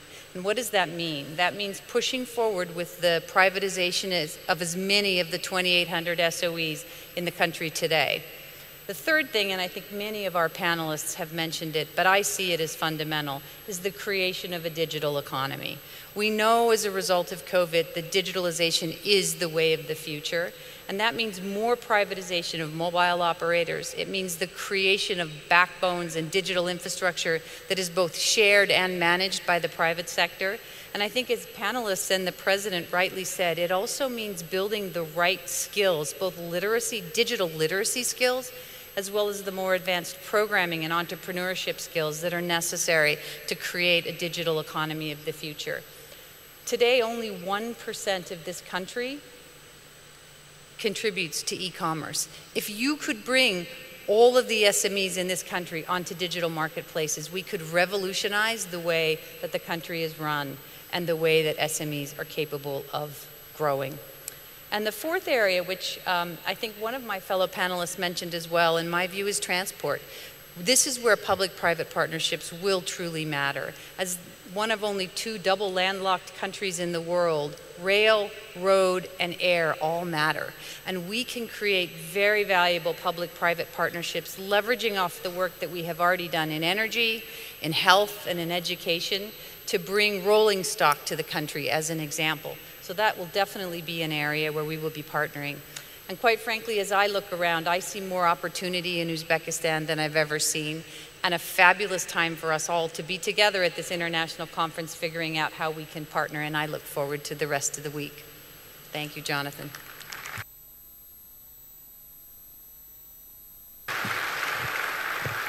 Yana bir marta Stefani xonim, sizga minnatdorman. Haqiqatda Jahon banki bilan bizda hamkorligimiz juda katta tarixga ega. O'zingiz aytgandek, yangi qirralarimiz ochilyapti, yangi imkoniyatlarimiz ochilyapti. Inson kapitaliga, ayollarga e'tiborimiz juda katta rivojlanyapti va bugungi mana shu siz aytganingizdek bizda tekstil sohani jahon iqtisodiyotiga kirib boryapti deganingiz, biz hech kim bizga ishonmasdi bundan 5 yil avval. Mana shunday tekstil, umuman paxtachilik sohasidagi mana shu davlat xususiy sherikchilik yoki mana shu mulkchilik shaklini mutlaqo o'zgartirib, hozir mana paxtachilikda va tekstil sohada katta o'zgarishlar va natija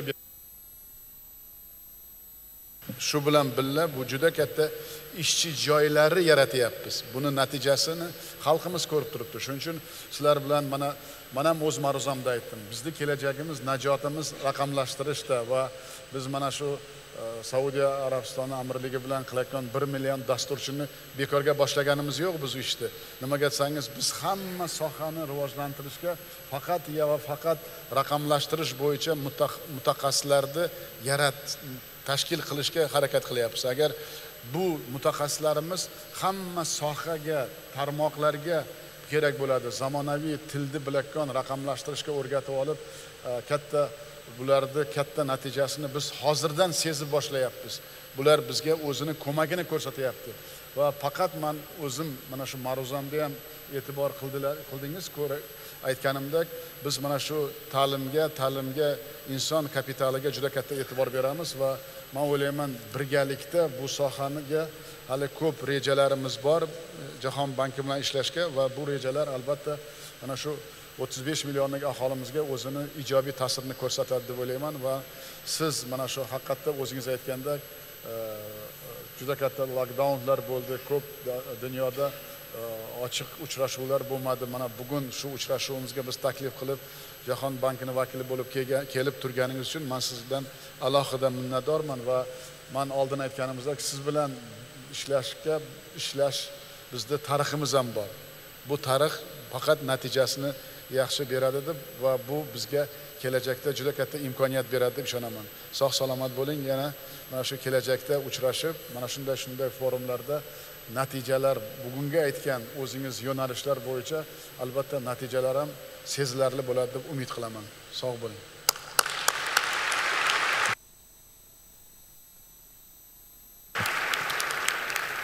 President, thank you very much. Stephanie von Friedeberg, thank you very much. And a value of a face-to-face meeting, I found it for myself as I was preparing for this meeting. I was just sitting outside, making some notes, and a gentleman came up to me and said, I want to invest in the textile sector here in Uzbekistan. How do I do that? Who can I speak to? So definitely a lot of interest in textiles, and he mentioned, of course, GSP Plus and all the good reasons for coming here. So I think it shows just how important these investment forums really are. Let's move on. Konstantin Limitovsky, Vice President of the AIB. There's been a number of mentions here about transport corridors. That is an area, of course, where the AIB is very active. How do you see that?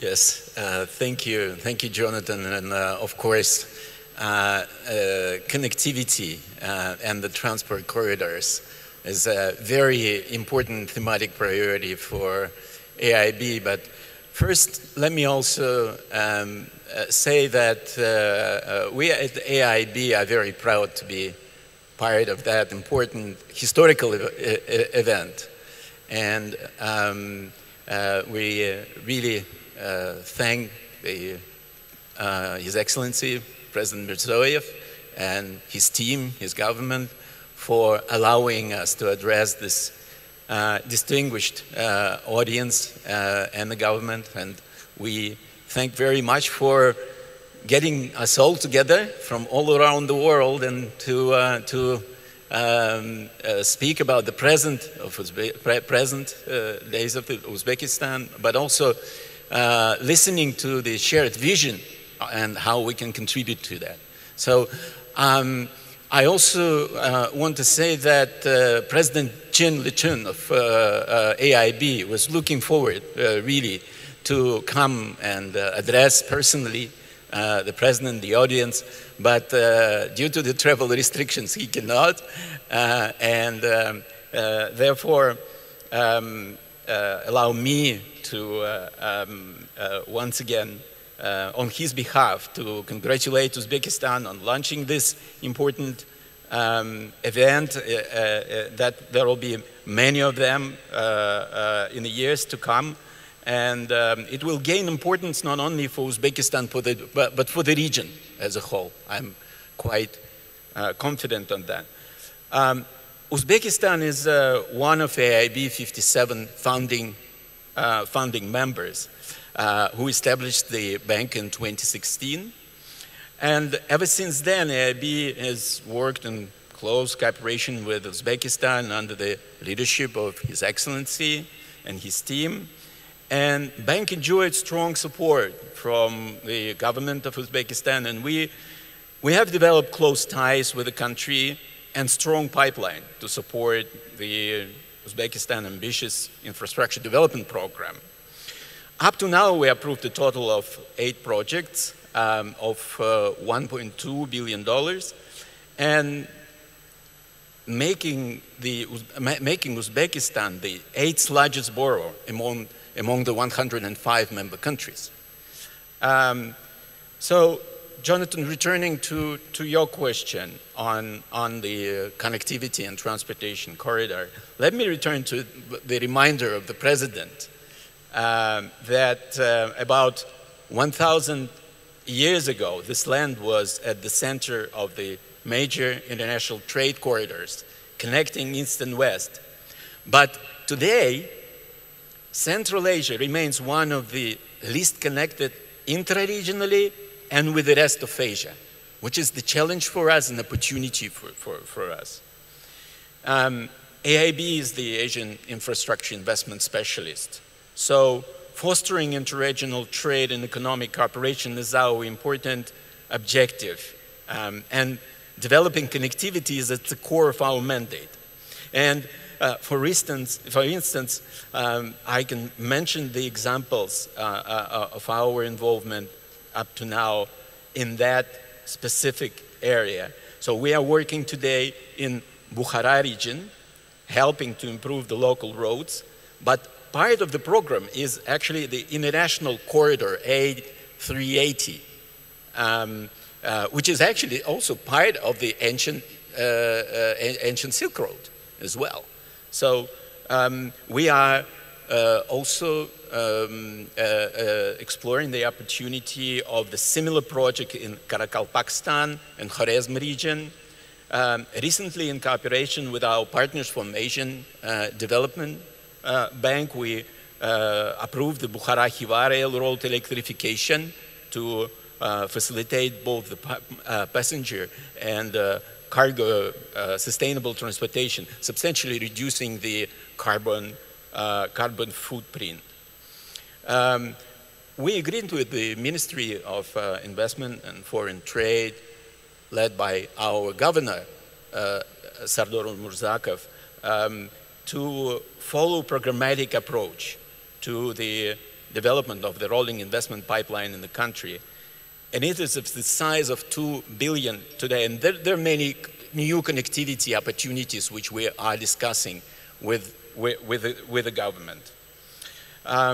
With the global production and supply chain changing and diversifying, including as a result of the pandemic and spillovers from the present tensions in the region, Uzbekistan, we believe so, is standing out to benefit as a key land bridge between Asia and Europe, to play an essential role, and as it did thousands years ago. Yes, indeed, and building this connectivity infrastructure for tomorrow means not only cross-country transportation corridors to adjust for this pandemic and the consequences of the conflicts. We also need to have in mind adjustments for the long-term drivers like demographic shifts, climate change, and I fully agree with the President Renaud Bassot that the digital transformation, the digital connectivity is very important for the region. Therefore, AIB supports building not only physical, but also digital connectivity. Cross-country energy cooperation is so much important in the region as well. And I'm glad that a number of names and the projects were mentioned where AIB is actually supporting that energy cooperation. And thanks to, my thanks also to President in Uzbekistan for actually supporting the neighbors as well in the energy, in their energy safety and transition. So thank you very much for caring not only about the country, but in the regional scale as well. At the end, I would like to say that we are at AIB committed to support economic development and growth in Uzbekistan, and this forum and the government's new development strategy provide a new momentum for our continuing enhanced cooperation with the country and together with the partners. Thank you very much.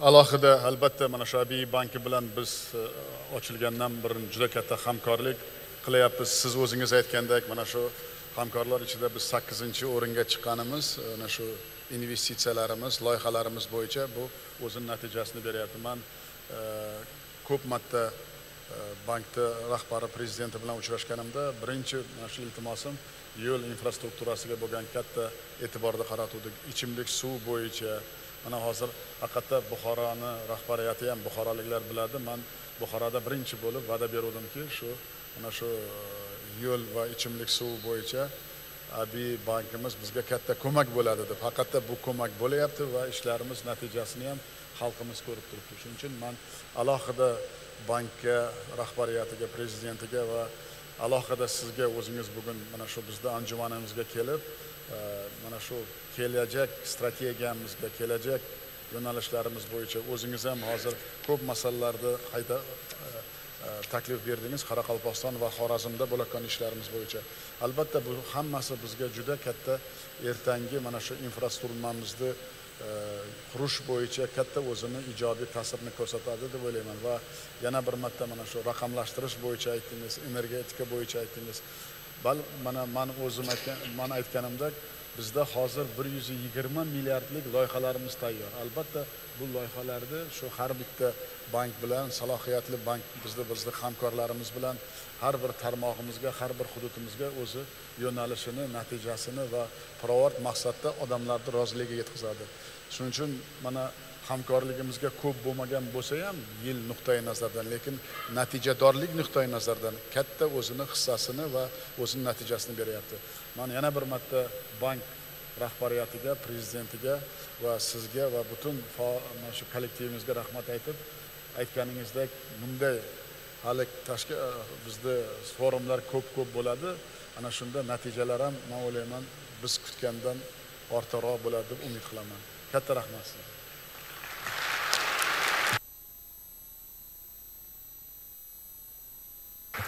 Thank you very much, President, and thank you for the Vice President of the AIB as well for joining us here.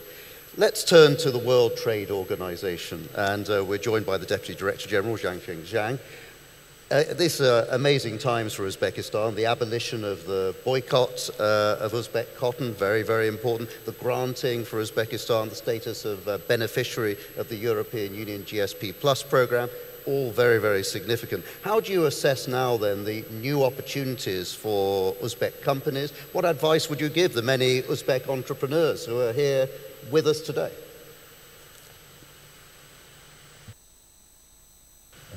Thank you, Jonathan. Before responding to your question, I would like to congratulate Uzbekistan on the opening of the International Investment Forum. During my last visit of Uzbekistan several months ago, I had the opportunity to visit Bukhara. I was much impressed by the vast and large development project there. Bukhara is becoming a destination of new investment. And I think this is the case for the whole Uzbekistan. Development of a state requires clear goals, continuous effort, and also good opportunities. I think currently Uzbekistan is having the good opportunity. You have the capable leadership of President Mirziyoyev. You have a clear development goal. You have hardworking people and vibrant enterprises. So I think the ambitious objective set by the 2020-2026 development strategy will be achieved. So going to the question, Jonathan, I would like to elaborate the opportunity of business by explanation of the relationship between the investment policy and the trade policy. In my view, both foreign direct investment and trade are important drivers of economic growth. They are closely related and complementary to each other. On one hand, the trade policy plays a crucial role in attracting foreign direct investment. Investors' decisions are based on several factors, such as market size, cost of inputs, investment environment, and the legal system of the host country. A sound trade policy underpins all these factors. On the other hand, we are living in a world where global value chains prominently feature in the production process. Most of the trade final goods are not produced in a single country. Trade is no longer about export of domestic produced goods. It is more about business, corporations with foreign enterprises and multinationals. Both trade policy and the investment policy are about integrating the country into the global value chains. So, and this framework, I think, the accession of Uzbekistan to the WTO is a very important one. The WTO membership entails a lot of potential benefits for existing countries. First, accession to the WTO will provide immense market access opportunity for Uzbek business and exports that will lead to creating additional jobs and significantly raising living standard. Second, with the further opening up of the domestic market, more Uzbek industries will have the opportunity to cooperate with the foreign enterprises through business partnership or joint venture. They will attract additional foreign investment, learn advanced technologies, benefit from rich business management experience and thus become more competitive in the international market. And third, the WTO membership, by bringing Uzbekistan's policy in line with the international trade rules, will help the country improve governance, increase efficiency, and become a fully competitive and dynamic modern economy. Just now, some panelists mentioned the SME. The small business is important for the economic development. However, those small and medium-sized enterprises, they are hit heavily in the COVID-19 pandemic.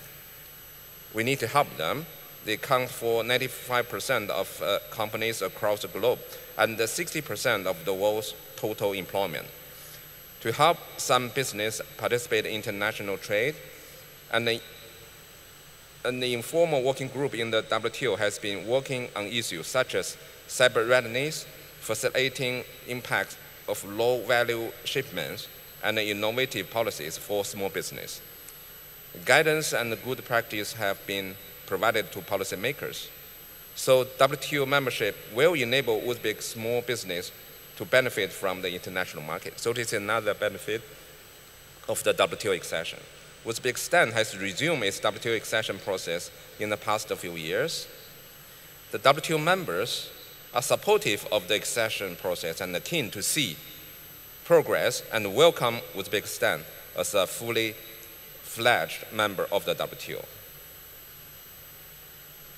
Accession to the WTO is never easy for any country, but I'm confident that with the joint efforts of Uzbekistan, the existing WTO members, and the relevant international development organizations, Uzbekistan can become a full-fledged WTO member in the near future.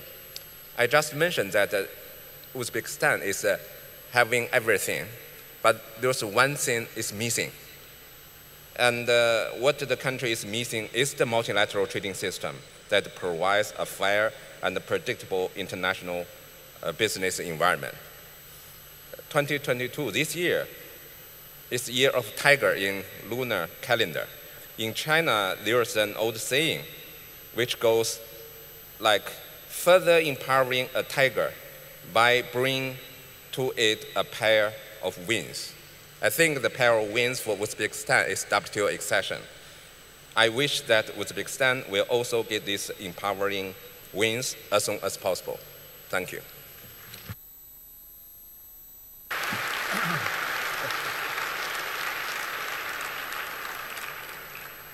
Janob Jan, katta rahmat. Man har safar O'zbekistonga kelganda mana shunday yaxshi niyatlar aytasiz, istaklar bildirasiz va siz aytganingizdek mana shu bizni jahon savdo tashkilotiga a'zo bo'lishga intilishlarimiz bejiz emas. Nima uchunligini siz o'zingiz hammasini hozir takror mana shu eksportni rivojlantirish uchun, sanoat bozoriga mana shu investitsiyalar olib kelish uchun va sanoatimizni rivojlantirish bo'yicha ishlab chiqarishni rivojlantirish uchun albatta biz juda katta harakatlar qilyapmiz.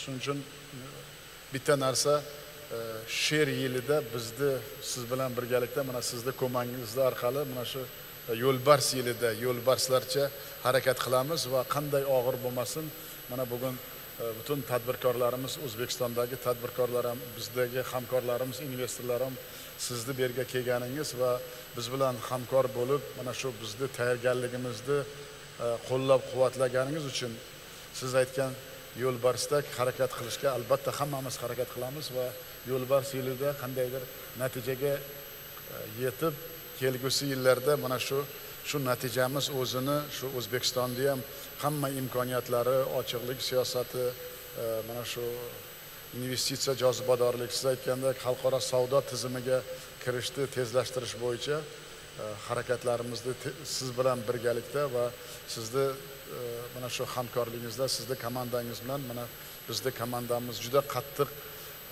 ishlayapti va men o'ylayman oxirgi mana shu uchrashuvlarimizni natijasi shuni ko'rsatyaptiki, biz tanlangan yo'limiz to'g'ri, lekin buni birgalikda yo'lbarsga o'xshab tezlashtirishimiz kerak.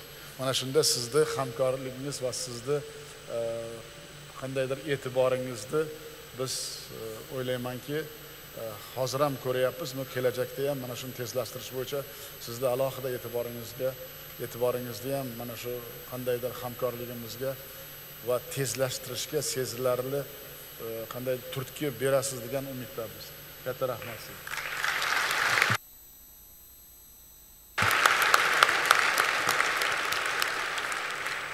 Thank you very much indeed, President. Thank you to the World Trade Organization as well. Well, what a dynamic panel it's been, as dynamic as the atmosphere in this room and at this forum. I'd like to come back to you, President Mirziyoyev.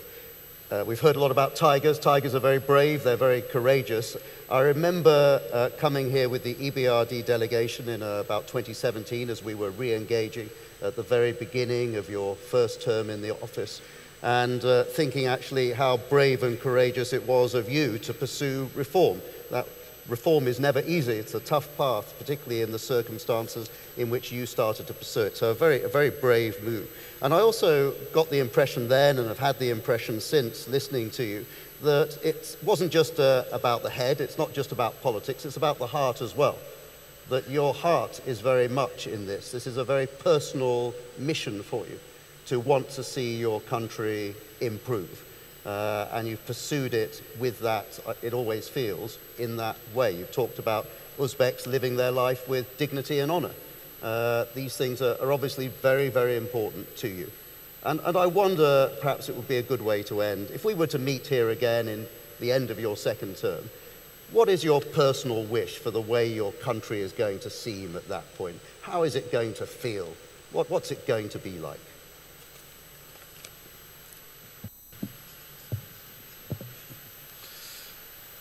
Avvalambor yana bir marta rahmat. Mana hamma bizni hamkorlarimiz mana nutq so'zlaganda bizni islohotlarimiz to'g'ri yo'lda ekanligini va hammalari o'z yo'nalishlari bo'yicha bizga ko'mak berishlari, hamma mana bank rahbarlari, hamkorlarimiz bu aytishi bizga juda katta ko'mak beradi, bizga katta kuch beradi va hamkorligimizda albatta samarali davom etishga katta foydavor yaratadi. Men alohida sizning savolingizga javob berishdan oldin bularga yana bir marta o'zimni minnatdorchiligimni bildirmoqchiman.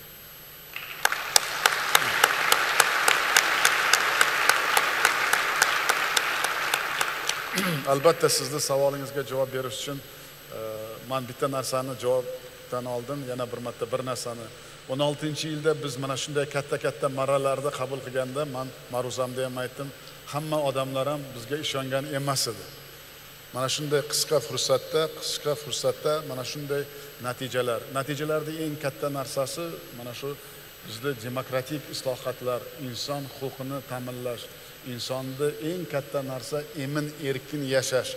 Men o'zim mana shu ko'p qishloqlarda bo'laman, o'zim qishloqda katta bo'lganman va O'zbekiston sharoitidagi odamlarni, qishloq odamlarni niyatlarini, istaklarini va odamlarda ancha qiynalib qolganlarini o'z ko'zim bilan ko'rganim menga juda katta turtki berdiki, bunday yashashga, bunday iqtisodiyotni va bunday odamlarni hozirgi tilaklaridan inobatga olib, odamlarning xohishlarini inobatga olib, keskin mana shu ishlarni, mana shu islohotlarimizni keskin olib bormasak, odamlar bizga ishonmasligini men bilardim. Shuning uchun albatta oddiy odamlar hayotini, ularni muammolarini bilish nuqtai nazaridan biz mana shu butun komandamiz bilan birinchi kundan boshlab mana shu qasamyod qabul qilgandan boshlab men bitta narsani aytuvdimki, bizda hamma yo'nalishlarimiz mana shu insonni rozi qilish, insonlarni rozi qilish. Qanday qilib shu insonlarni rozi qilamiz va qanday islohotlar amalga oshirishimiz kerak ediki, bugun mana shu birinchi yutuqlarga, birinchi natijalarga, mana shu bugun aytilgan mana shu ko'p natijalarimiz, ijobiy natijalarimiz bitta narsa, odamlar ishongani, odamlarning dunyoqarashi ishongani va men ma'ruzamda ham aytdim, O'zbekiston juda katta imkoniyati, katta mamlakat. Agar biz ana shu imkoniyatlardan to'g'ri foydalanib, mana shu buyuk xalqimizning fikrlarini, niyatlaridan to'g'ri foydalanib, mana shu yo'limiz to'g'riligini yana bir marta xalqimizga, odamlarimizga ishontirib, mana biz taraqqiyot strategiyasini qabul qildik. 2026-yillarga yerda hamma narsa batafsil hamma narsa yozilgan va yozilgan bilan birga nima qilishimiz kerak, kim qilish kerak, qanday qilish kerak, qaysi sohalarda biz o'zgartirishimiz, qay darajaga hamma sohalarda, tarmoqlarda, hududlarda nimalarga erishishimiz mumkin va shunda eng katta narsa odam inson qadriga e'tibor berib, inson qadrini yuqori tarzda ko'rib, odamlar bilan bamaslahat ko'rib, biz bilasizlarmi, kichkina mamlakat emas, biz 35 milliondan oshdik. Bu juda katta mamlakat, O'rta Osiyoda eng katta mamlakat. Shu bilan birga 60% ko'prog'i bizda yoshlar. Mana men o'zim eng katta meni harakatlarim, har bir qo'ygan qadamim, har bir qo'ygan qarorimga mana shu kelajakda yoshlarga nimalar biz yaratamiz. Mana men bugun aytgan maktabgacha ta'lim, xalq ta'limini mutlaqo o'zgartirdik. Oliy ta'limga mana sifat nuqtai nazardan 159 taga oliygohlar yetdi. 9% dan 28% ga yetkazdik.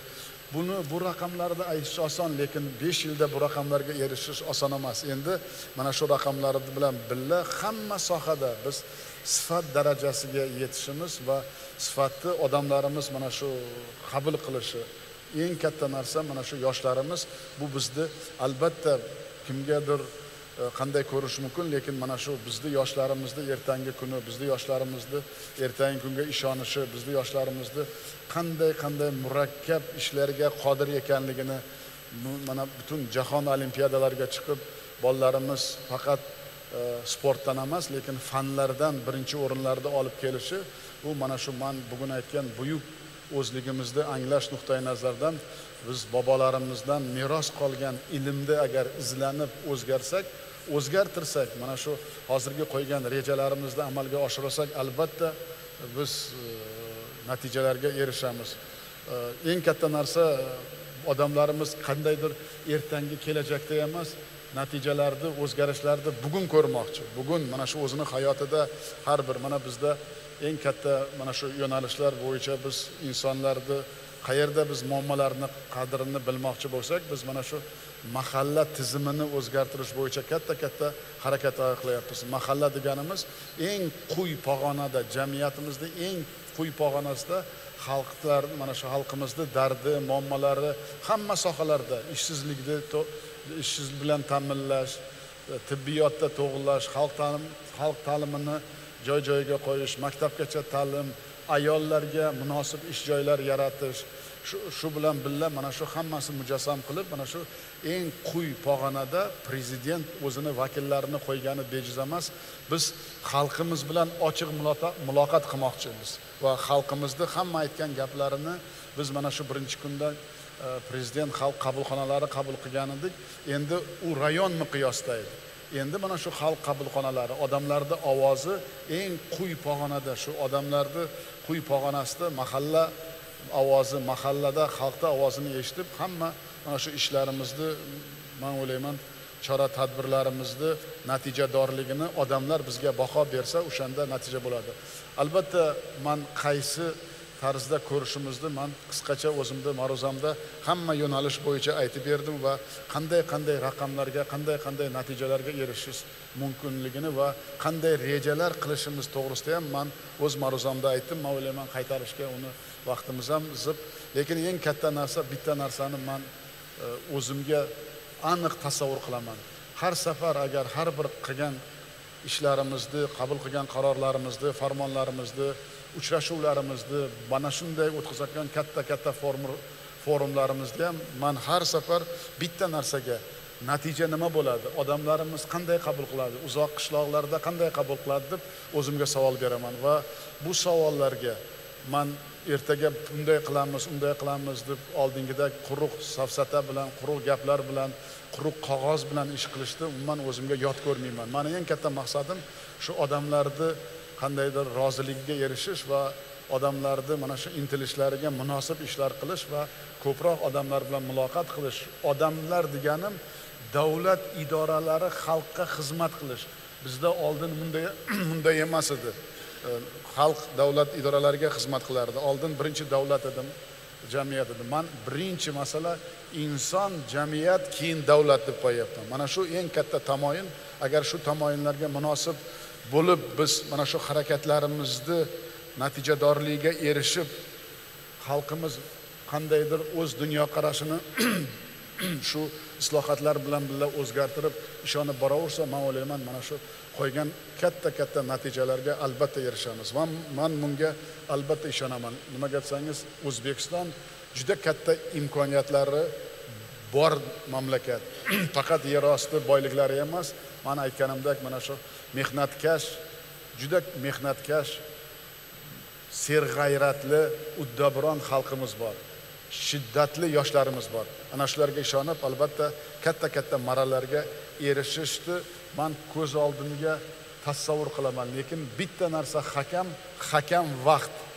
Mana shu tahlikali zamonda mana shu vaqt hakam bo'lganini inobatga olib, faqat va faqat xalqimiz bilan bamaslahat qilib, faqat va faqat xalqimizni rozi qilib, qadamma-qadam qilgan ishlarimizni natijasiga ko'ra muammolarini ham birga bilib, qaror farmonlarimizni o'zgartirib, xalqqa tegishli mana bugun o'tirgan bu forumimizda tadbirkorlarni mana shu agar men bugungi tadbirkorni qaysini ko'tarsangiz, agar insof, diyonat nuqtai nazarda aytsak, haqiqat va adolat nuqtai nazarda aytsak, albatta ularga juda katta keng yo'llarni ochib beryapmiz.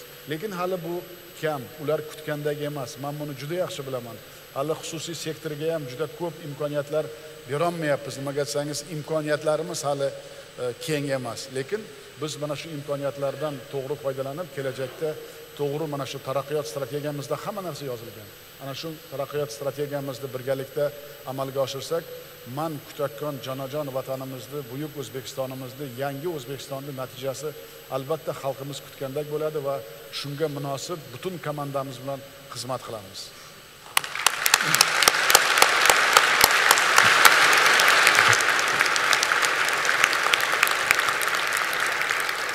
Thank you very much, President Mirziyoyev, for that incredibly human and actually very inspiring vision. It's always so nice to hear leaders talking about human beings.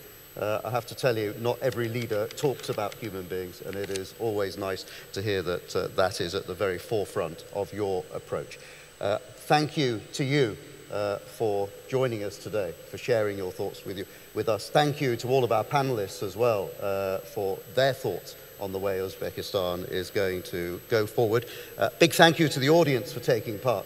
And I look forward to hearing about your investment stories as I walk around here today as well, like the gentleman from India who approached me earlier today. I wish you all an excellent day, a very interesting day here at the Tashkent International Investment Forum. Goodbye, have a wonderful day. Thank you.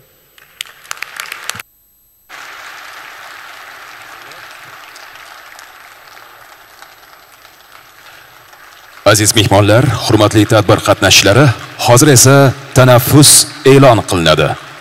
Dear guests of honor, dear participants of the forum, ladies and gentlemen, now we would like to announce the coffee break. Please enjoy.